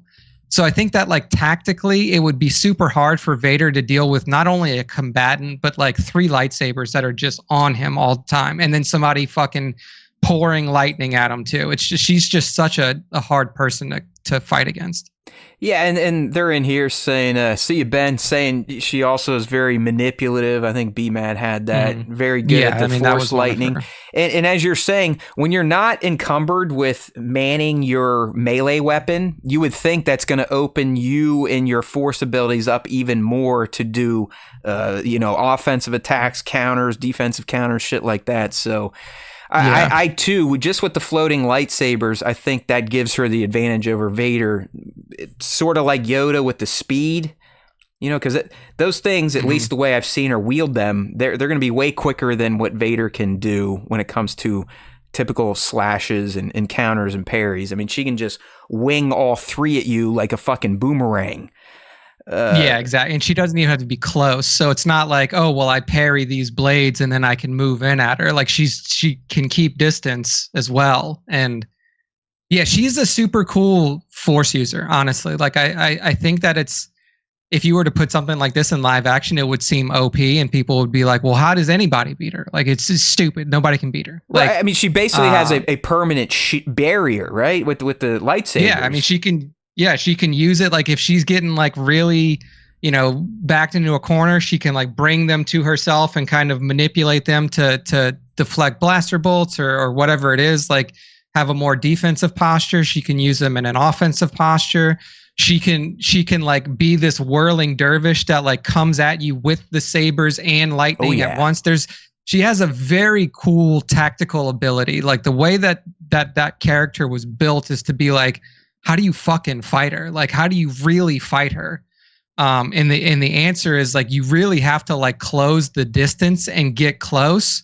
But that's Vader's weakness, is like when somebody is like, can weave in really close to him, because he doesn't have the fluidity of movement to be able to like parry and move and dodge like strikes that are super, super close to him. We should talk to the Imperial engineers and be like, we probably shouldn't have put the controls right on his fucking chest. Right? Yeah, because it's like that's the problem. It's like, can't you put it like inside the back of his helmet or something? Like what are we thinking here, Palpatine? I mean, that's like a fucking bullseye sign on his chest. It says, hit this and I'm out of order. Like, I just stop. Yeah, exactly. Yeah, you put a whole circuit breaker panel on this dude's chest, and it's the most obvious thing ever. Like, another fuse is out, Palpatine. I can't do shit. Yeah, it's like my left leg doesn't work now. Can somebody? Can somebody come check this for my thing hand out? is down, bro. I need a tune-up. Man, I need to. I have not. I think KOTOR 1 played multiple times. The second one, I only think I played once, and I pretty much completely forget everything about it. Did she lead Scion and Nihilus, or were they like a triumvirate? They were the triumvirate. Like, they were the triumvirate is how they were referred to. But she was definitely like, she is your companion through most of the game. Right. And then obviously switches sides. I think like she separates off from your party at some point, and then like she comes back. So is she Kreia for a good part of the game and then turns, or is she always Kreia? She's Kreia in the beginning, I believe, or she presents herself to you as Kreia. Okay. Like a Jedi Master. But she's already... I can't remember. She's already bad, you think? I'm pretty sure she had already fallen or something like that. I can't remember the specific details of it, because like I've only played that game once or twice. So I should do a replay, because I really enjoy the Sith that were presented in that game. We'll get to the other two a little bit later, but like I think that they were really cool Sith. So I need to check that one out. There's so many little like I need. Now that I don't play stupid Sogo anymore, it has opened up my gaming, but I'm trying to time back. Yeah, I mean, but then right now it's Diablo grinding and I'm having fun, even though it's just fucking mashing buttons. I got to finish Fantasy VII Rebirth. I want to try Space Marines 2. And then who knows what's coming in 2025. It's going to be a whole new year of gaming for me. All right, let's move on to our next, not victim of Vader, but someone that is going to turn Vader into a victim. And I get his spawn, Luke Skywalker. I mean, there you go. We kind of already saw it happen, so this is a thing. And this wasn't even peak Luke, right? I mean, we're talking Luke just becoming a Jedi Knight, and he defeats his dad after he taps into the dark side and realizes like, I might be taking this too far. But he does technically beat him. He bests him, he disarms him, and he could have killed him if he wanted to. So yeah, I mean, it's kind of a known thing. But if we progress Luke to, say, the Mandalorian era, then it becomes an unfair fight, I think, where Luke would honestly make mincemeat of Vader and more or less flip the table on him, and it would be a recreation of their Bespin duel, but the roles would be reversed, where Luke would now be the one taunting and playing and goading and treating him like a chew toy. But yeah, I mean, come on, Luke, he was destined to beat him. He did beat him, and he didn't even beat him at peak Luke Skywalker. He was essentially Padawan Luke, and he beat him using the dark side. Yeah, it's just so hard in this fight for Vader, because there's so many hurdles you have to jump over mentally. And like, we could see it, like you said, you see it in the throne room fight, where it's like, you know, eventually it's going to come to a point where it's like, can I actually kill my son? Like, he would have to jump over that hurdle. But then also, like you mentioned, you know, the physical limitations. You know, once Luke is at peak Luke, I mean, this guy is one of the most formidable Force users in the galaxy. As long as he history, doesn't use too much. can't use Yeah, too much. as long as too much he doesn't at once, sit there. right? Yeah, he can't sit down and think too hard about it, or else it will literally kill him. But yeah, I think this one we saw play out in real time. And like, I guess this is a proof point for a lot of the other characters that we're talking about. Luke had essentially no lightsaber training, like zero. Like this dude, at least from what we saw, like we can't, obviously you're not going to know all the stuff that George Lucas had thought up in his head, but what was presented to us is like, he was using the remote in 4. We know he had training sessions with Yoda, but like how much lightsaber training was Yoda actually doing with him? We don't know. Probably not a lot. Not on screen. Yeah, not on screen. So the only like, on-screen training is literally against a remote wearing a blaster mask for 2 minutes. Yeah, that's it. And then like you get this 3-second fight in in the dark side cave on Dagobah, and then that's about it. Mm-hmm. Like, so that's what's funny with compare Rey, that, because we just put out a clip about Rey, like, is she underrated? And a bunch of people start on that. Like, yeah, she was cool, and then all of a sudden she had all this force power. I'm like, have you not watched the original trilogy? I mean, dude, he's a spawn of Skywalker, but he had zero anything. It's same as Rey, and Rey read a few books and could tap into. I don't know why it's so odd when Rey can figure out the Force when she literally mirrors Luke's journey. It's the same shit. Yeah, it's very similar. It's the same shit. I wonder if it's because she has a vagina and he has a penis. I don't know. That might make some sense. I don't know. It could do something. But yeah, I mean, like when Vader gets taken out by a guy who's barely had lightsaber training, and then you bring in some of the strongest Sith that were ever like written into, like video games or books, stuff like that. It's like really hard to say like, well, this guy who got beat down by his 26-year-old son, who's not even a Jedi Knight yet, is gonna beat Darth Revan in a lightsaber battle. It's like, it's just not gonna happen. Poor Vader, man. Poor Vader. I feel bad, Darth. I didn't mean it to turn into this, my man. We're just getting piled on like you're some schlub. I mean, you were the terror of the galaxy for 18, 20 years. People forget that. All right, you might not fare too well against other Force users, but you were a dude, Darth Vader. Don't let these people upset you. Okay. I think what it does most is like it puts into context like that time in the galaxy, right? Like that time in the galaxy, they didn't like Vader and Palpatine didn't really have anybody that could physically stand up to them. No. Like there was nobody that was they also like had a fucking Death Star, I mean, yeah. So like it was just such a time, like it was a time period where like you couldn't have there was no like person until Luke came along that could stand up to them. But in any other time in history, or like going back in history, you had people that would step up to you and be like, I'll just fucking fight you right now and we'll see who wins. But they just didn't have that in the Empire time period. So Luke, that's an easy one. We've seen it, and it would only get worse the more Luke advanced in skill. Yeah. All right, Mr. Krusty here. Mr. I hate myself so much that doesn't he essentially just kill himself over and over and over again? Darth Sion, Nick, so lay it down. Yeah, so Sion's a fun one because sad sack of shit. I mean, he is an ugly looking dude.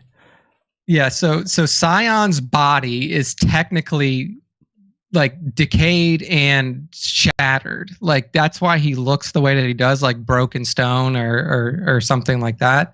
And his body is held together purely off of dark side force, power, and hatred. That is how his character is described. And he really is just like this unstoppable tank force that like you can't kill him by stabbing him. Like you can't cut his body in half. Sion might be on more life support than Vader, to be honest. Truly.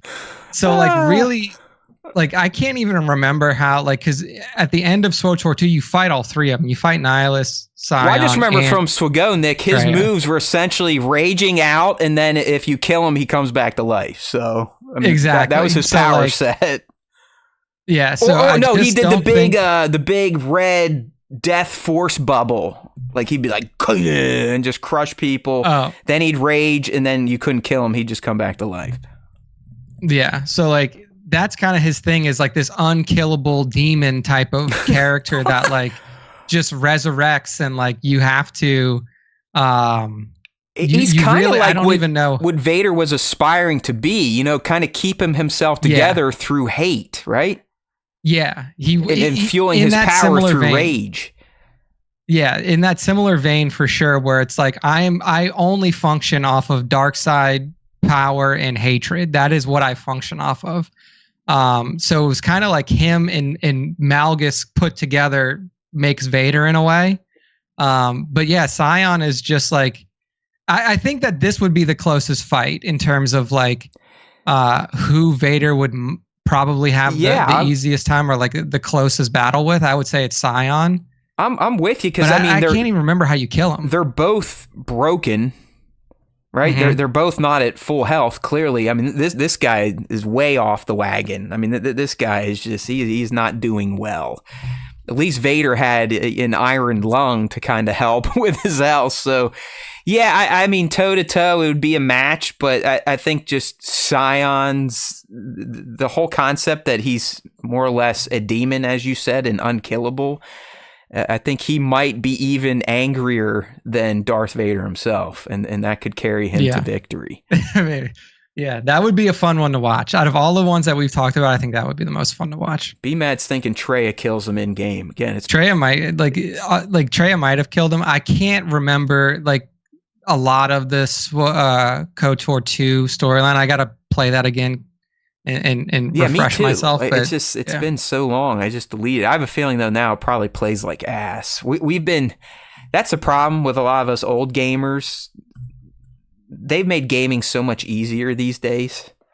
It's so easy. It really has. I mean, you really don't even have to think. It's gotten so bad, Nick. There's that game coming out where they're like, yeah, we're not giving you anything. You don't even, there is no HUD, there's no menu, there's no objectives, there's nothing. You just fucking walk around and experience the game. Where I don't know if I could go back and play these games where you actually like have to pay attention and think.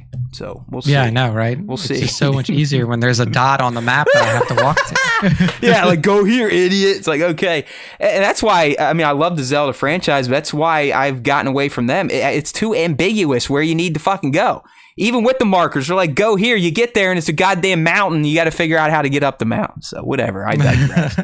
Moving on. Who's next? Oh, my man. Palpatine. Do it. Mr. Sheev himself.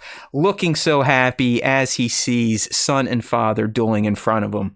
I mean, come on. This is a no-brainer. I mean, outside of getting a little too arrogant there at the end as he was frying Vader's son in front of him, Palpatine could beat Vader any day of the week, any time of the day.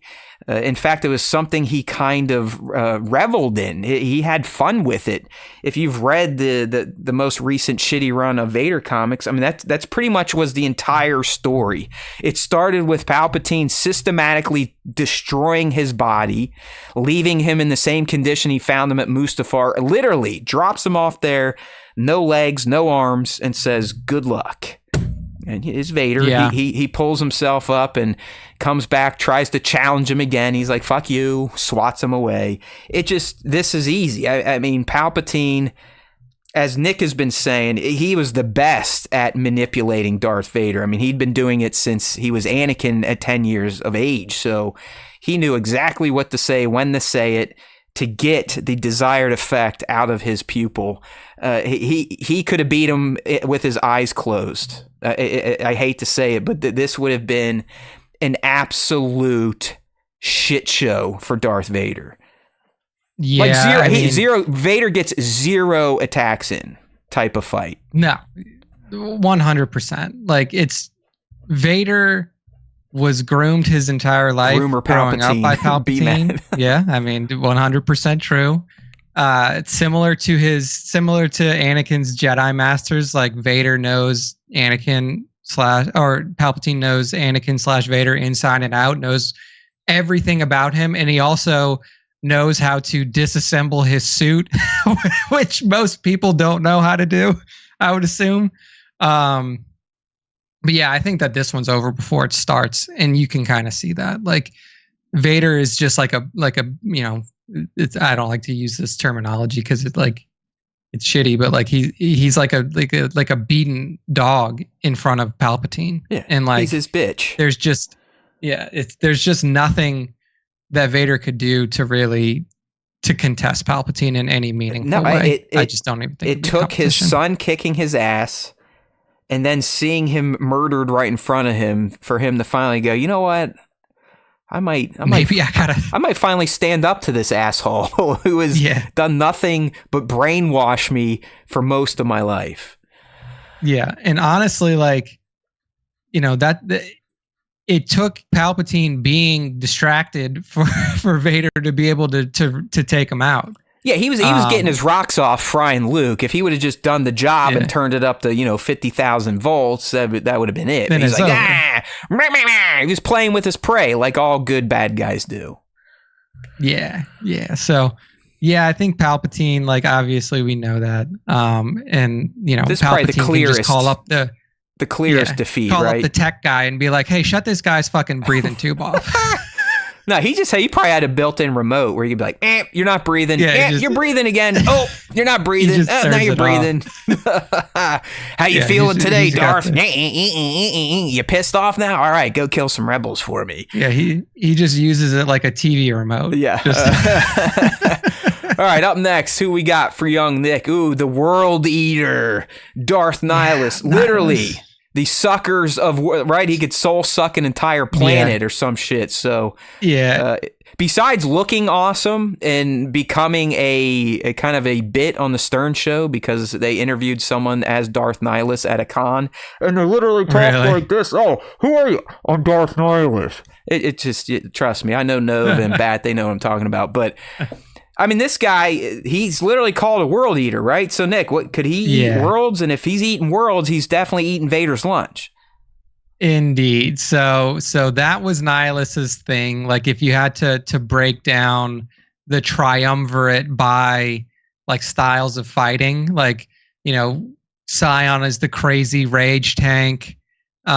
Like Traya is like this master of manipulation and tactics, and then Nihilus is like this draining force that can literally, like, his move in SWTOR is to literally drain the life out of every combatant on the field. And then he also had a one hit. So does he have a one hit in the game where he does that punch and you're gone?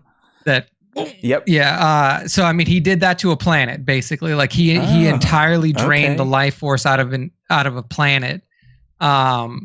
And that just like, and this is the type of shit that you deal with in the Old Republic, right? Like that's the blown out level of power that you see is like this one Sith literally drained the entire life force from a planet. So like, and he's also a very good lightsaber combatant. So I think that like he's sitting there kind of, just draining what little life is left out of Vader. And then just moving in for the kill after he can see the desperation and the fatigue on him.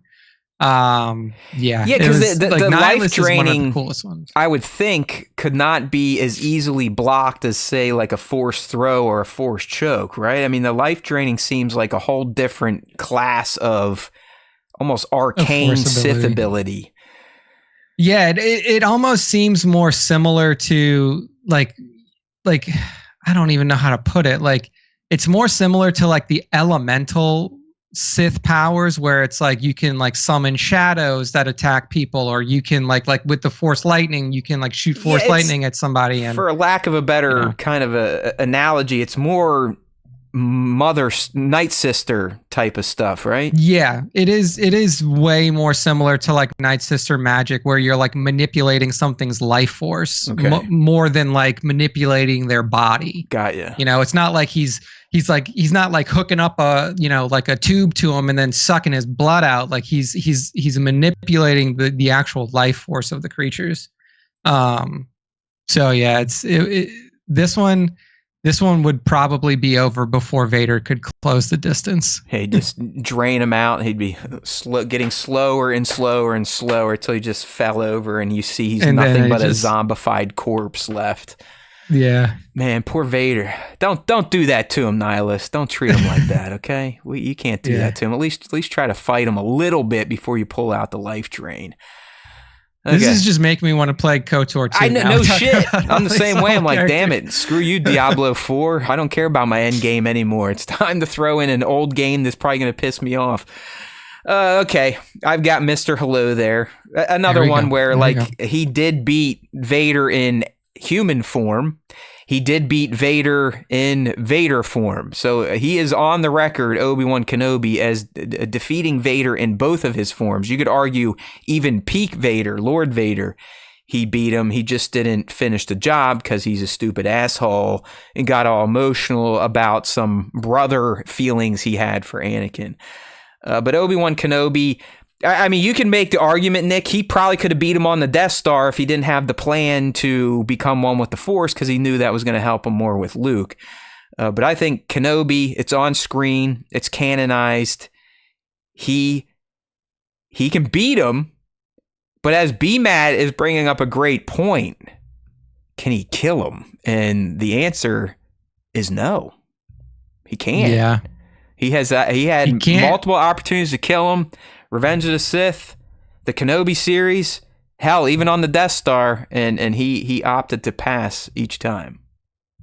Yeah, I think that this is an emotional block for both of them. Like, I think that Vader, if it came down to it and the opportunity presented itself, could have killed Kenobi at a 100%. certain point in his life. 100%. For sure.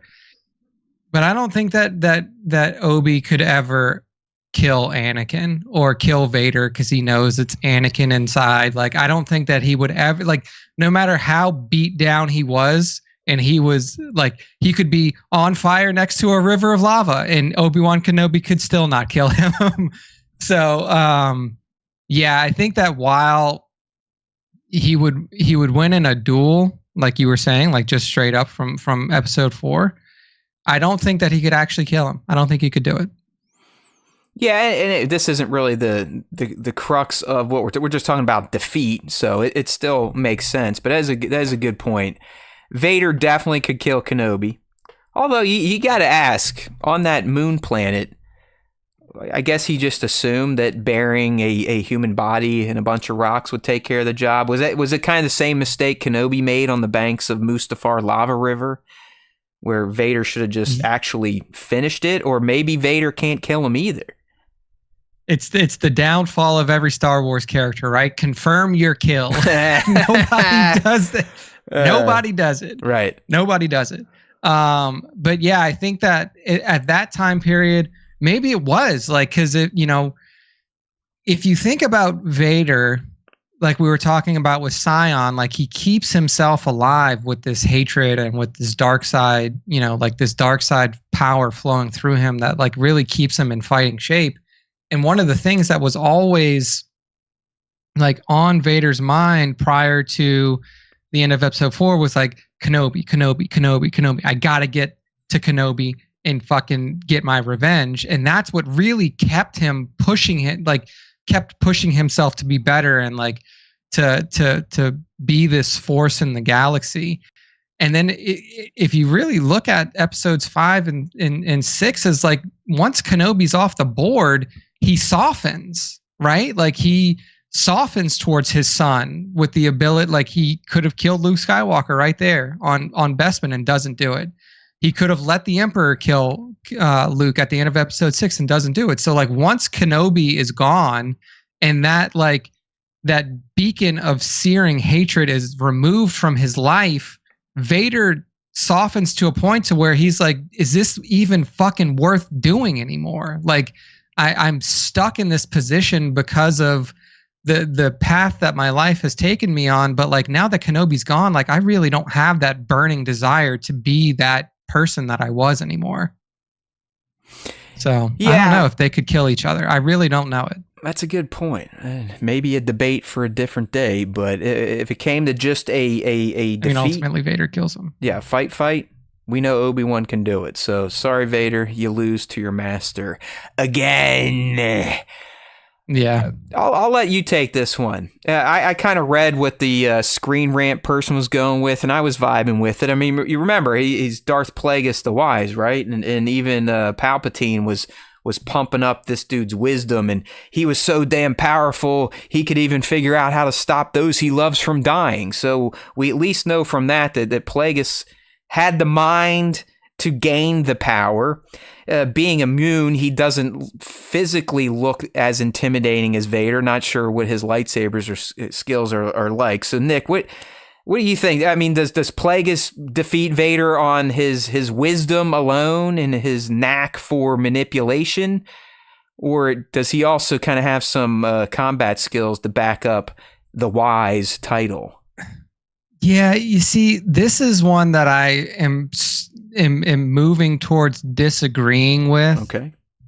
Because in the books, they're like, yeah, like Muns aren't the best combatants. They're really not that great at physical combat, which is why Plagueis tried to stray away from that as often as possible. Like, he didn't kill Tenebris in a battle. Like, he collapsed the fucking cave on him. And he didn't, like he's not the one who's on the battle. Like, he didn't kill Darth Venomous. I think he did kill Darth Venomous like in a fight, but it was like he had already used some sort of manipulation on Venomous and like ambushed him in a forest and then like took him out. So on this one, I'm tending to disagree because while he does have like decent powers of manipulation, that's not really what he was focused on. Like, his focus was on extending life, and becoming like the ultimate Sith master who defeats death and then takes over the galaxy. So it's kind of hard for me, to say that in like a fight he would beat Vader, because I think that even in Vader's diminished form, he is still a better lightsaber combatant than Plagueis was. I mean, I'm not going to lie. The image we're using here on the live stream, if you want to join the live stream, we now do vertical and horizontal. YouTube.com/Star Wars Time Show. Wednesdays, 5 p. Eastern, as close as we can get. You look at the image of Plagueis on the live, he looks like an absolute putz bag. If we use Plagueis from Acolyte, that one seems a little more intimidating, creepy, could potentially be a badass, but still looked kind of frail. I mean, he had like skeleton fingers, if you know what I mean, zombie fingers. So yeah, I closed the Screen Rant article, so I can't read what exactly they said. I know it was heavy on the wisdom. They're essentially saying that, like, given Plagueis' history and discipline, he would easily have won a fight against Darth Vader because he could manipulate the situation of the battle, which is kind of what he did with Darth Venomous. Like, he manipulated the situations of the battle so much so that like there wasn't even a fight. But I mean, I guess if you're like, it depends on the terms of the fight, right? Because I don't think that Plagueis can beat him in a straight up one. Like, if this was a cage match, or like if this was just like an open field battle, I don't think that Plagueis can beat him. Like, that's what with the only force power we've said that would work on Vader that he couldn't defend would be Nihilus's life drain. Like the life drain. Other stuff, so like using things to drop on him, he should be able to defend against that type of stuff. Yeah, so I just don't like. I actually kind of disagree on this one. I think that Vader could beat Plagueis, all right, but only if it wasn't like he's walking into a trap that Plagueis had set for him, because that's kind of Plagueis' specialty, right? Well, there we go. This Plagueis we're looking at, and for this segment, Nick, he laid a trap because he is wise, and he wins. There you go. He collapsed the cave on him. Yeah, I mean, I'm going to be honest with you. If I wasn't so weird with numbers, 15 just sounded better than 14. But this was the one I was considering subbing out and using yours, or maybe bringing Maul in instead. But I kept it. Got to go with what Screen Rant said, and it just shows they're stupid and we are not. Okay. Thank you. Yeah, it's like their reasoning was not strong enough for me to really be like, this guy could bunch of happy horse shit over there. All right, let's get back to our next candidate to defeat Vader. And it's the man that makes the man we're talking about, Anakin Skywalker. And I think this is, again, pretty straightforward. Anakin Skywalker is the chosen one. He had a shit ton of power.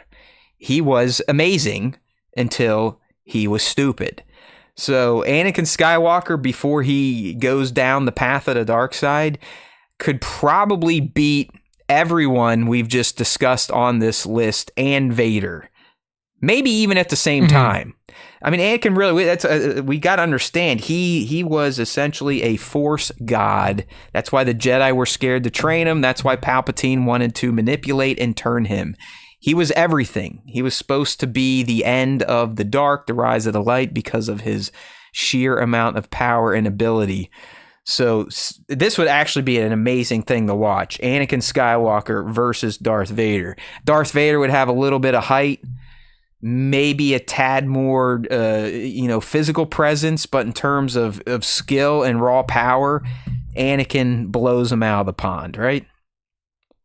Yeah, I mean, Anakin is just, a leveled up Vader. Like, honestly, it's they still have the same mental flaws, but he has none of the physical flaws, which is the biggest thing that puts him at risk against like a seasoned Sith Lord or a seasoned combatant. He's not nearly as mentally damaged as Vader either. I mean, yeah, he's got some arrogance issues and wants to be a master, but he's not just a mess of despair and hate. Yeah, there's a different level of mental anguish between Anakin and Vader for sure. So I think that like he honestly just makes quick work of Vader. I don't even think BMAT asked a good question, Nick. Would you want to see this dream fight in live action or animation?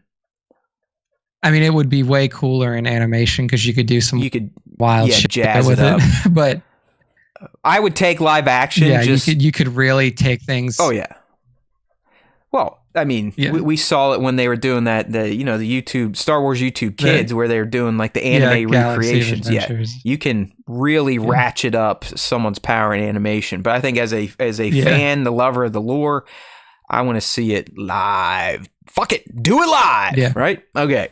Yeah, it would be cool. And our last character that could defeat Darth Vader is none other than Darth Revan. The only cool purple lightsaber wielding Force user in the galaxy.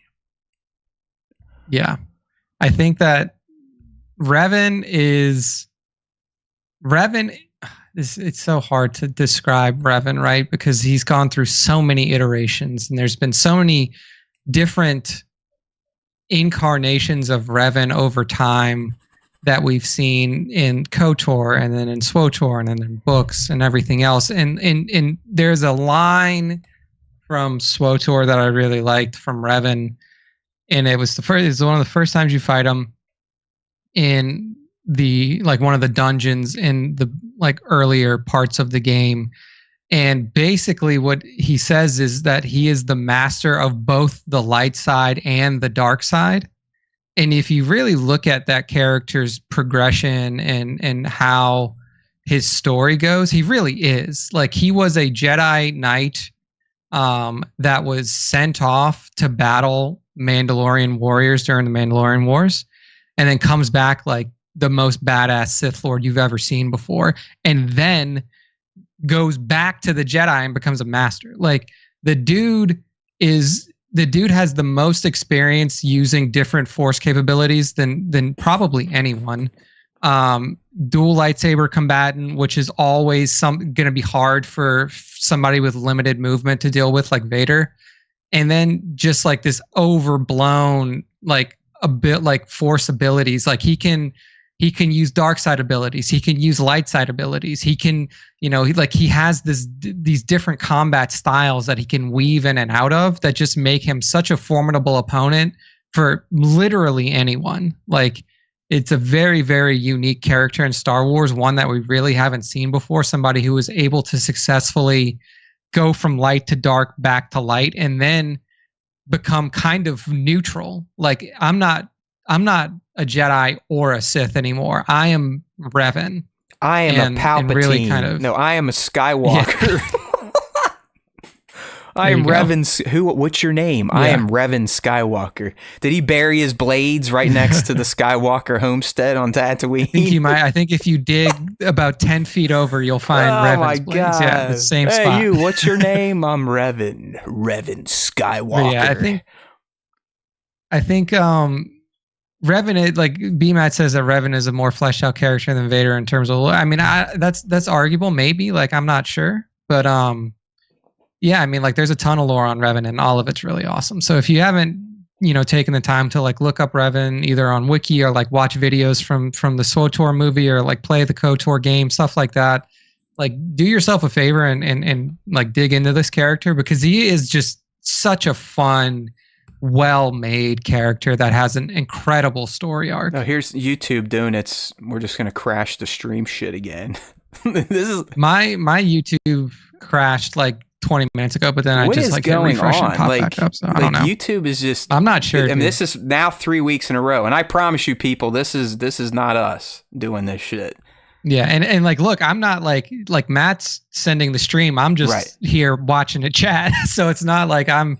Yeah, I'm not using weird, an overly high amount of and it's the main one. The vertical stayed fine. The main one just toast. Oh well. Yeah, man. Listen, I hate to say this because Vader is my number one. I think he looks fucking awesome, but there is a strong part of me that wants to say Revan looks even cooler.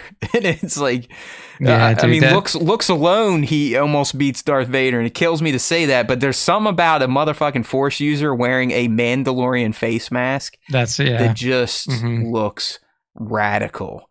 It's so cool, dude. I cannot wait to get this hot toy.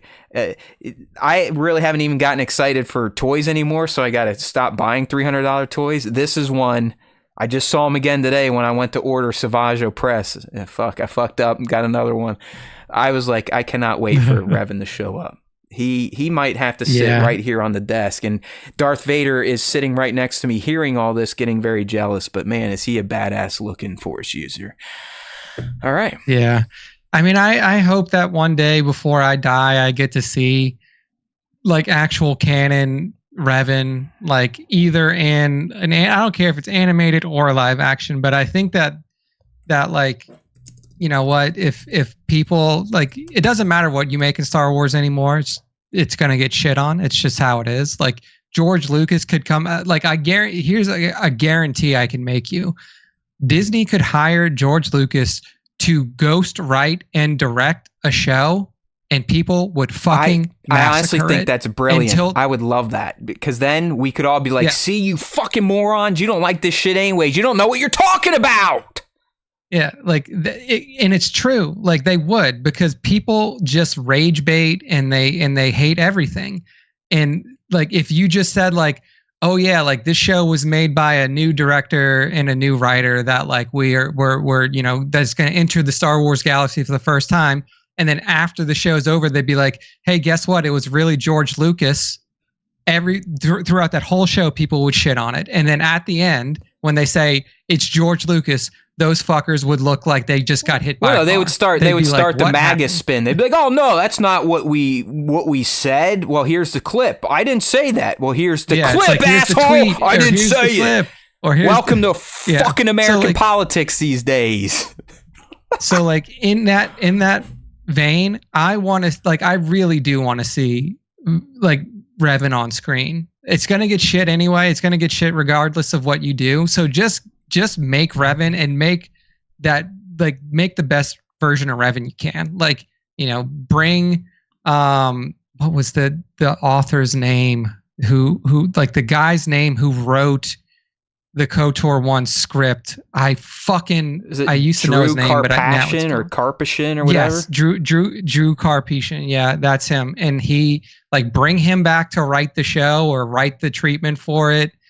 Fucking let George Lucas do it. Let George Lucas direct and do the screenwriting and all that. Like just give us Revan in like a visual format that's canon, and I could be happy with my Star Wars life. Amen. I will tell you, Nick, I think our experiment kind of worked. Now, knowing us, it's not going to mean like sustained new users and higher views, but We are at almost 200 total between the two streams, which is a significant Look at uptick. that. So, Yeah, well, thank you to everybody who tuned in via the vertical. which looks absolutely busted, man. It looks so fucking shitty. I can't take it. And literally in the back of my head, this entire show, I've been like, how am I going to fix this? How am I going to crop it? I got to search this. I got to do that. Like, I can't let shit go. It's a problem I have. Anyways, we made it through. We just laid down 15 characters, maybe 14 characters that could have whooped Darth Vader's ass.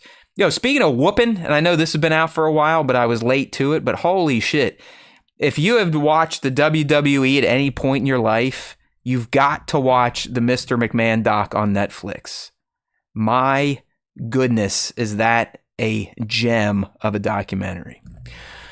I have heard good things. Very good. And the best part is, Nick, they got everyone to do everything before the big bombshell drop. So everyone is giving up everything, speaking their truths, and then, halfway through filming, literally the last episode, they're like, well, Vince would no longer work with us after the latest, sexual assault bombshell. So good stuff there. Good stuff there.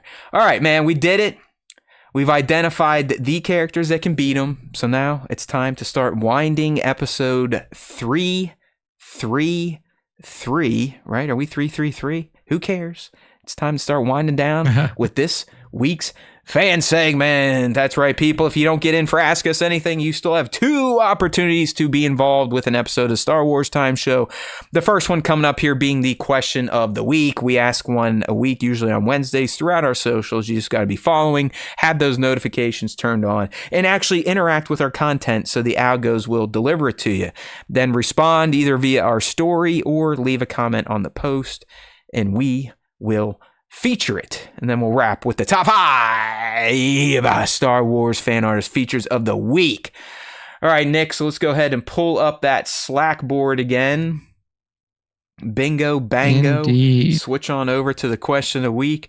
Of course, we asked you fans, who do you think could beat Darth Vader? I used my AI created Darth Vader. Yes, I'm one of those scumbags now that Google Gemini now has Imagen 3.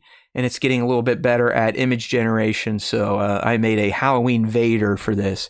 And it wasn't bad. They just put a little pumpkin stem on top of his helmet. I was like, all right, AI, you nailed it. But here we go, Nick. Who do the fans think could defeat Darth Vader? Go. All right. First up, we got Tones1138. He said Darth Maul in his He's prime. too erratic. He would have done the same thing he did to Obi-Wan Kenobi. Yeah, I was gonna say, I think with that one, it really does get into like these two manic animals just running at each other. So I don't Trust me, Nick and I really kicked the tires know. on both Maul and Ahsoka, and Ahsoka has fundamentally lost to Darth Vader on screen. Like it's a thing. So she got bumped. But I was kind of thinking on Maul, he's like the rage and the way he got his ass beat by old man Kenobi, it ain't happening. But we love you, Tones. We speak your name. Indeed. All right. Next up, we have Press Pause Photography, Connor over at Beyond the Dune Sea. And he says, I'll answer my thoughts based on who I feel is more powerful, a better warrior. Luke and Obi-Wan defeat Vader by exploiting Vader's emotions in a way that only those two could, but I don't think either is a better fighter. Given that, I think the only one is Palpatine in canon, other than maybe some older Sith Lords in the timeline. If your name wasn't Obi-Wan Kenobi or Luke Skywalker, Vader could unleash his power unburdened by his attachments. Only Palpatine could truly outmatch his ruthlessness and doesn't sound like Connor would have liked our segment too much because we came up with a lot more than Palpatine. We definitely came up with a lot more than Palpatine, but I will say, like he mentioned, a lot of those were like older, old Republic Sith that aren't canon or anything. We like got that. you, Connor. There you go. We got you. All right.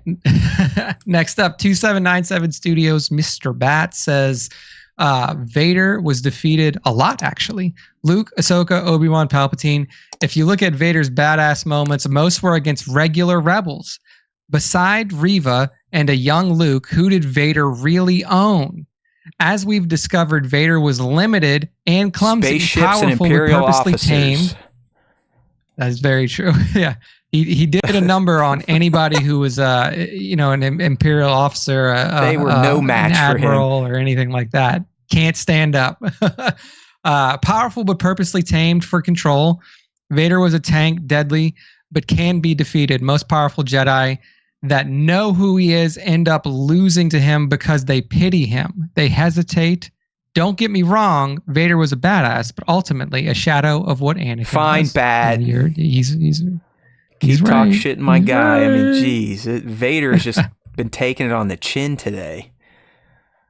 Yeah, This is terrible. I'm never you doing a think segment like this again. Everybody's like, who could beat Palpatine? That's the It's like at the end of this, Vader is essentially the biggest pussy in all of Star Wars. Yeah, I mean, let's see. So, League of Extraordinary Sixthers, she says, I don't know who per se, but I bet it has to be someone who is morally ambiguous, somebody who is willing to go the distance without worrying about breaking some Jedi code. Darth Vader was pretty ruthless and would stop at nothing. Unless that nothing was the intern his just son. got in here dropping a name. Maybe you know it because I don't. Who the hell is Kirak Infila? Any clue? I don't know that name right off the back. Like off the. Is that like an top of my actual head. Sith, like species, race Sith, like one of those red people, the Masasi? Fill us in, Kung Fu. Remember, I'm an illiterate fuck, as someone called me last week. So if it coming from books, I have no clue, dude. I will say that Ryan canon is, from Vader comics. All right. Yeah, I would say he's way deeper into the new canon EU than probably either of us are. But it says that this guy was a male Jedi Master who was active between the High Republic era and the final years of the Galactic Republic. He took the Barash vow, which forbade him so he's like, dude, from interacting. Okay. But he also he fought Vader in 19 BBY. It says. I forget that one. I mean, that Vader run was getting so shitty with the stupid dark droids and all the other dumb shit they were doing. Half the time, I don't even think I was paying attention. So he's more than likely right, but didn't make the list. Yeah. I'm just unfamiliar with it mostly because I haven't deep cut. All right. Continue. He was a war Jedi that survived 66 because he was in meditation. Yeah, he was under the Barash vow, from what I could tell, and so he wasn't like on the field of battle during the. So he was doing the Torben thing. He was just floating there in the cross legs position. Indeed, he was Torbened out. So who knows? But all right. Next up says that Geek JB says Revan. Oops. We went over that one. EKU Rory says Jar Jar, of course, and hey, look, maybe could Darth Jar Jar if Jar Jar got himself into some hijinks like he did at the Battle of Naboo, where he's tripping over shit and like blasting random battle droids, maybe he could. Maybe he could. He stumble into a victory somehow. He would bumblefuck his way to victory. For sure. Michael Kramer 98 says Revan could easily kill him. There we go. Padme with her broken heart. That's true. Padme defeated Anakin Skywalker. That is for sure. Oh shit! Good one. BC Scrub says Luke. Yep, that's straight up true. Okay. I like this one from Rippick. Rippick Tan says, I'd love to see Vader versus a Balrog of Morgoth. Gandalf could definitely take Vader. Probably. And dude, we could do like a crossover episode like this with like Lord of the Rings versus. You know what? I'm writing that down. Versus Star Wars, maybe. But the thing is because like everything you've seen of Gandalf, everything you've ever seen of Gandalf, aside from like the new stuff in Rings of Power, in one moment in the LOTR trilogy, he's never used magic because the Istar and the Maiar and like the wizards of Middle Earth are not allowed to use magic to influence the outcome of mortal beings. So the only time you ever see Gandalf use magic in Lord of the Rings is when he uses that light ability against the Nazgul that are encroaching on to the. What about the field. "you shall not pass" thing, where he smashes the bridge? So yeah, so that one too. So like he could do that because the Balrog is a fallen Maiar. So like when he's fighting against things that are not mortal or like like creations, right. like he can't use it against elves. I don't think he can't use it against men. But like we've never really seen him unleash his magic powers except for that Balrog fight.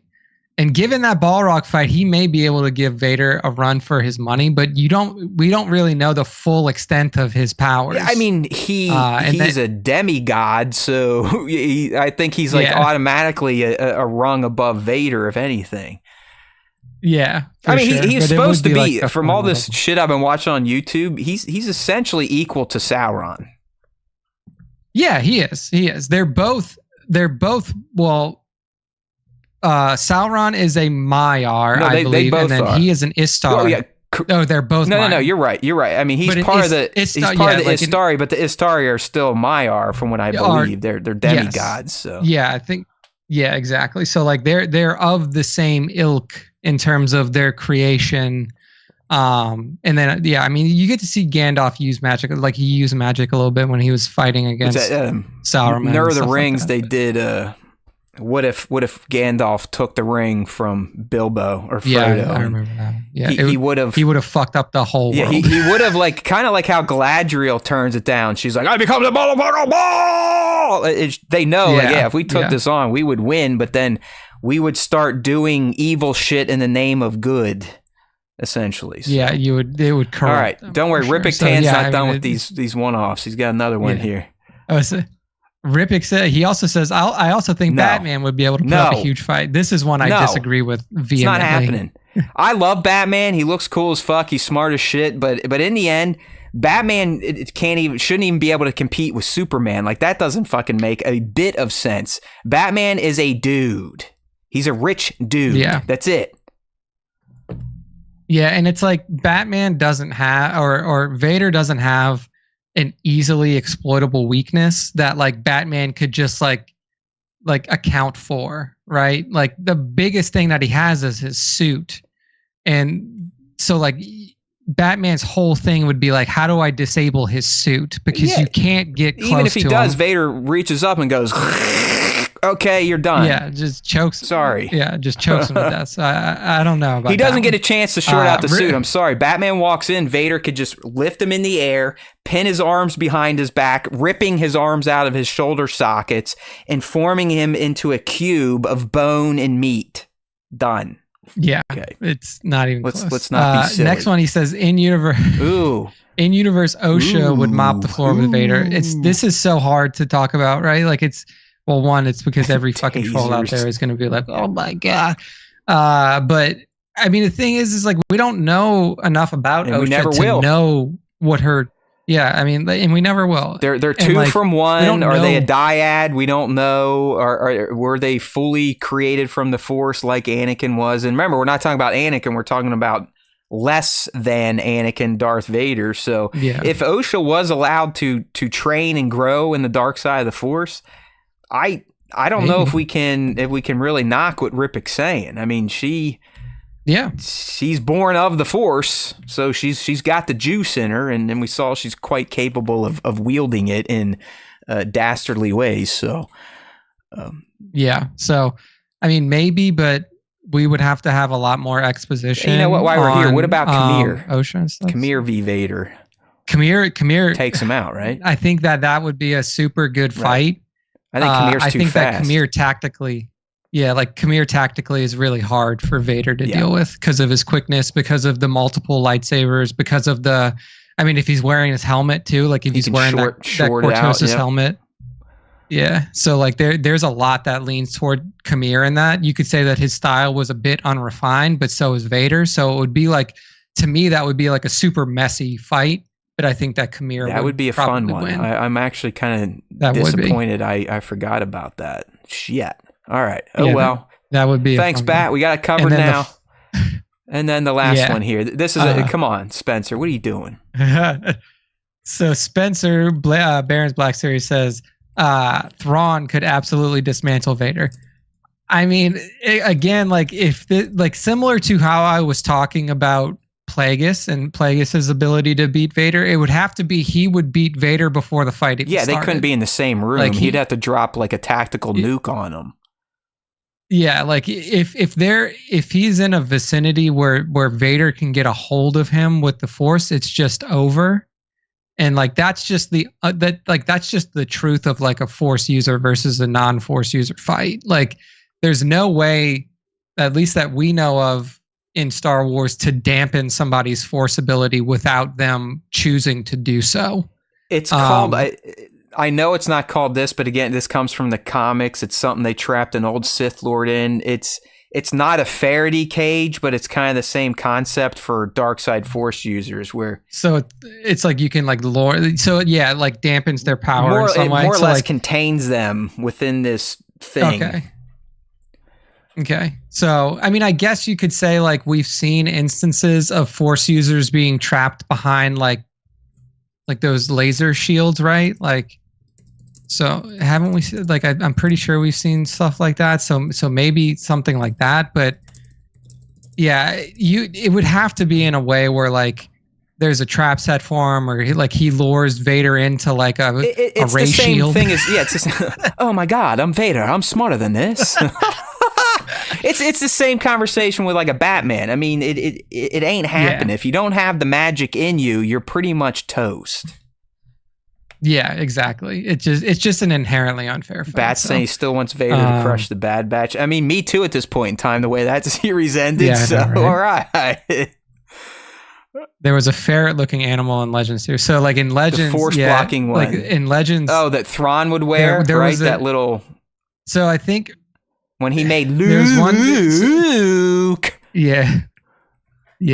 But there was a Jedi back in Legends that was like a little furry creature. I know what Ryan's talking about, I think, and he actually had a lightsaber that he wielded just with the Force, and he might have had Force blocking abilities. Let's leave Vader alone. I mean, we're talking about we've let half the fucking galaxy beat him at this point in time. Can we just let the guy get some of his honor back? Okay, he ain't. I mean, Thrawn ain't beating him, Spencer. The one that we should have.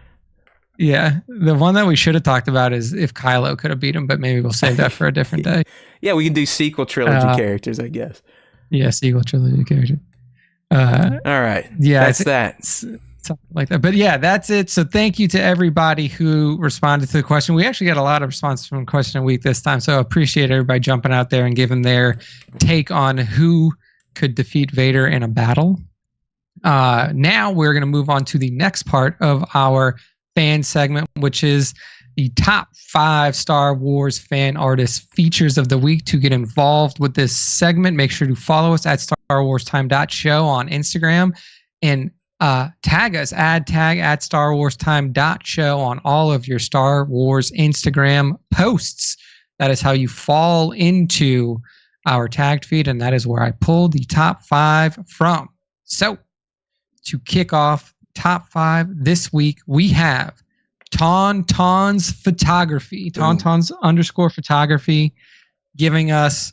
I really like these like wartime, like prequel era wartime shots where it's just like, you know, some tarnished up troopers walking through a battlefield that, you know, where the battle has just ended. So what we see here are 3 troopers making their way through a battle zone. You see a dead B2 on the ground. You see a dead B1 on the ground, and they're just kind of surveying the field to make sure that all of the combatants at this location have been taken care of. Yeah, I like the setup. I like the posing. If you go to the next frame, he's got a close up or a focused in shot on the guy in the back, just kind of his almost like his one shot. He's looking at the camera like, "What you looking at, fool?" Yeah, he's like this. This is the guy that's like looking at the wartime photographer, like, man, I wish you just fucking weren't here. Damn, clones are cool looking, though, right? I mean, come on, how can we hate the clones? It is funny to think at one point in time, before we got the prequels and whatnot, that a lot of people thought clones were going to be bad because all we knew was, the Clone Wars, and it was bad for the Jedi, right? I mean, didn't you, when you first heard it, think that the Clone Wars were a bad thing, and whoever these clones were, they were probably the enemy? Yeah, definitely. I mean, like the first time you hear it from Obi-Wan Right. Kenobi, you're like, clone war. Like there's a war and there's a bunch of clones. Yeah. Like this could not have been good. Like they couldn't have been on the good side, But right? they look It was damn always an good, and we assumption. know they're tough as a Maori under there. All right, who we got next? This is That's right, Tauntauns that's right. underscore Next. photography on the Instagram. That's right. Next up, we have Oh, here toy he is. underscore. It's the bell of the ball, huh? It's this guy who just We just got destroyed. wiped out by everybody that we talked about. Here's this So pussy. this is Toy Tales. Toy Tales from the Galaxy, toy underscore tales dot from underscore galaxy. A lot of different stuff in that one. But we see Vader on the field with his guys. We got some purge this is a troopers. rare sight. We got a captain back there. We got a stormtrooper captain, and then I think you got like a stormtrooper comms guy. I can't tell if he's got the comms backpack on because the purge trooper's blocking him, but he's got a little squadron out there with him. They're on the battlefield. This is something that we did not get to see a lot of Vader doing. Sadly, if we ever get more Vader content in any shape or form, I really do hope we get to see him on the field of battle. But this is Vader making his way onto a battlefield and assuredly wiping out a bunch of red shirts on the rebel side of things. Yeah, it looks good. I mean, I'm not gonna Good lie. posing, good use of atmosphere. He kind of looks like he's wearing his winter cape and tunic. He looks puffed up, right? Then he's he's like, damn, it's fucking cold on this planet. Give me some of that thicker cape action. But look, I mean, he looks great, and I feel sorry for Darth Vader right now after that conversation. I mean, we just spent like over an hour essentially cutting this guy down to nothing but an emotional putz. And it's sad. I feel like he's looking right into my eyes going, how could you do this to me, bro? Sorry, and Vader. That's his weakness. Sorry, Vader. We love you. Good shot from toy underscore tales period from underscore galaxy. What's with all this punctuation fucking names? Come on. People are trying to, I guess it's just there's so many Instagram profiles now that it's super hard to get a name that you like. So next up we got 1/6 underscore lovers of the 1/6 scale, and we have an awesome shot of our favorites. Oh, there he is. Mercenary, dark side mercenary. We have a shot of Balin Skull here. And this is obviously like a super high quality figure. But I love the posing from 1/6 lovers. The lightsaber effects are super good. And then if you kind of scroll throughout the frame here, you'll see some different poses, some close-up shots of this Balin Skull I'm excited figure. for this one. And it really it's a work of art, man. Like this has captured Ray Stevenson's visage so perfectly, and is really does justice to the character that was portrayed on the screen. Absolutely beautiful work here by 1/6 lovers. Do you have this one on pre-order? Yeah, Matt? he's actually coming soon. It seems the Ahsoka ones are hitting now. A year later, they're all starting to hit the card. Just what I need. Right when the wife gets back to work, so I don't feel like a scuzzbag adding $500 a month to the lump of shit we got to pay. But no, I mean, this is a fantastic hot toy. Balin looks amazing. 1/6 lovers must either work at Hot Toys or is a very well-off person, because they seem to get all the new hot toys at least a month before everyone else. So kudos to them. Kudos to the great looking Balin shot. 1/6th underscore lovers on Instagram. There we go. Next up, we have Axel underscore L78 on Instagram, and they're giving us another member of the Ahsoka TV show crew, and it's Ahsoka herself. So we see TV show Ahsoka here, white lightsaber ignited and held out in that classic Ahsoka style, the back grip style. And she is in the world between worlds. You can see the stars, you can see the lines connecting to each other and everything that the world between worlds brings. It's just a really nice portrait style shot that incorporates the world between worlds in the background. I think it really fits for the character the last time that we saw her. Yeah, No, just an awesome. This is a shot. good looking one. It is, Nick. It's just like, hey, it's called, it's new toys for a show that's a year old time. That's just how things work these days. It takes a year to get figures from a show that came out a year ago. But same thing here. This is the new SH Figure Art Ahsoka, and she does look great. I mean, this is a little 6-incher, a tiny one, good looking face sculpt, highly posable. And as Eric Mikolai is saying, he may or may not like to touch her. As a lot of us that like Star Wars characters with head tails, neck tails, you name it, there's a whole faction of us. Mando Pirate, you and Eric Mikolai should team up. Okay? There you go. Get into some Togruta love, some Twi'lek loving. Some Twi'leks. You are safe here. It's a safe space to love aliens with the SWTS. There you go. So that is Axel_L78 on Instagram. And the final one for this week. There you go. There's a dance Karen. off. I know, right? This is a cool shot. I like this shot. This is a fun shot. So this is from Karen Kolsch on Instagram. And what Karen Kolsch gives us is this awesome dance battle. It's a face-off for a dance battle about to happen. So on one side, you got Bo-Katan, you got Din Djarin, you got Rey Skywalker, and you got Jar Jar Binks. And on the other side, you got random stormtrooper, Aura Singh, and Sabine Wren getting ready to throw down on the dance floor. It's going to be a hot battle. I love the use of atmosphere. I love the lighting that's in here, where you get these green tones on one side and the blue tones on the other. The way that they're positioned with all their hands in the middle, feet facing toward each other. It really does feel like a Sharks versus Jets dance battle is about to break out. I think they have a whole series. Let me pump out over to their page. Yeah, here we go. Yeah, look at it. Here's one with Kuil. Zam Wessel, and it looks like the Tusken boss. The Tusken, Tusken captain. Then you got Aura Singh and Sabine Wren doing a little ditty. And look at Vader with hair. Hera. Oh, nice one, Karen Kausch. Dig it. That is. Hey, you know what? We'll follow you back, Karen. I didn't know. We've taken care of it now. You have just joined the good side. There we go. So just good stuff, fun stuff here. I love these fun Star Wars shots that like kind of take the universe and put them in a bit more of a light. Right, you were calling for it. We just put out our clip how you feel that a Lando series could just kind of bring some levity back to Star Wars, a little less serious type of plot, and Karen's right behind you with a galactic dance-off. Hey, make it happen. Bring all these people together and let the dance off start. I have a feeling Filoni tuned in now that we're doing Vertical Live, so you never know. I'm sure he just right. Yeah, I think he's here. I think Dave is listening. He's writing it down, taking notes. Take some notes. That's right. So, but that is it. That is the end of the top 5, and that is the end of our show for this week.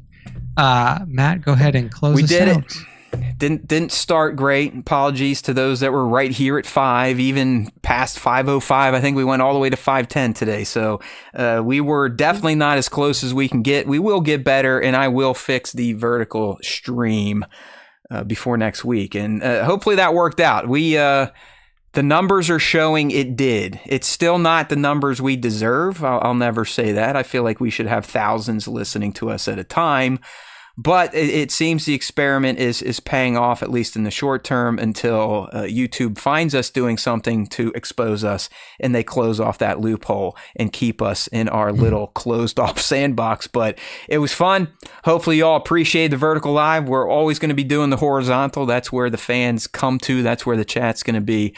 But outside of a rough go, I think the tech test went off all right. And I will fix young Nick's view in the Vertical Live by next Tuesday. If not, I will cut off my arm and not even expect to star in a Star Wars movie like Rory Schmidt said about cutting off digits on your hand. But we have made it to the end, like young Nick said, so it's time to say goodbye and remind you that there's always time for Star Wars time. And as you're out there stumping for us in your daily lives throughout the week, in between Wednesdays, don't forget to direct people to StarWarsTime.tv.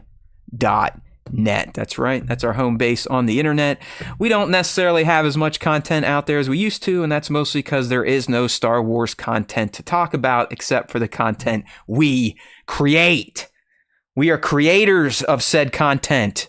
So flock to our socials, which you can do through StarWarsTime.net. You want clips from the show? Is 2.5 hours too much to listen to these two idiots? Probably. That's why we put out a clip a day. Except today, because I kind of fucked the schedule. But we'll be back on the wagon starting tomorrow. So make sure you're following the Star Wars Time Show on YouTube, Instagram, TikTok. We've got an open Discord. If you want to join the community, just use the link in this video's description. You know what we'd really like? We'd really like for some more friends to join our membership program. That's right. We offer memberships through YouTube. You can see some of the members in our chat. That's how they get those fancy looking Darth kitties. So just look at Bat. If you want to be cool like Bat or B-Mad or League, join up. Consider, throwing these two idiots $1.99 a month or more, depending on what you think we are worth. Because we definitely think we are worth nothing, but we gladly accept anything. All right, people, you know how we do it. There really is always time for Star Wars Time, even when Lucasfilm and Disney don't believe so. We do. We breathe it, we eat it, we sleep and think about it, because there truly is always time for SWTS. And don't you forget, if you listen to the Star Wars Time Show, the Force will be with you. I hope this works, because I'm hitting a button and you never know what's going to happen. Always.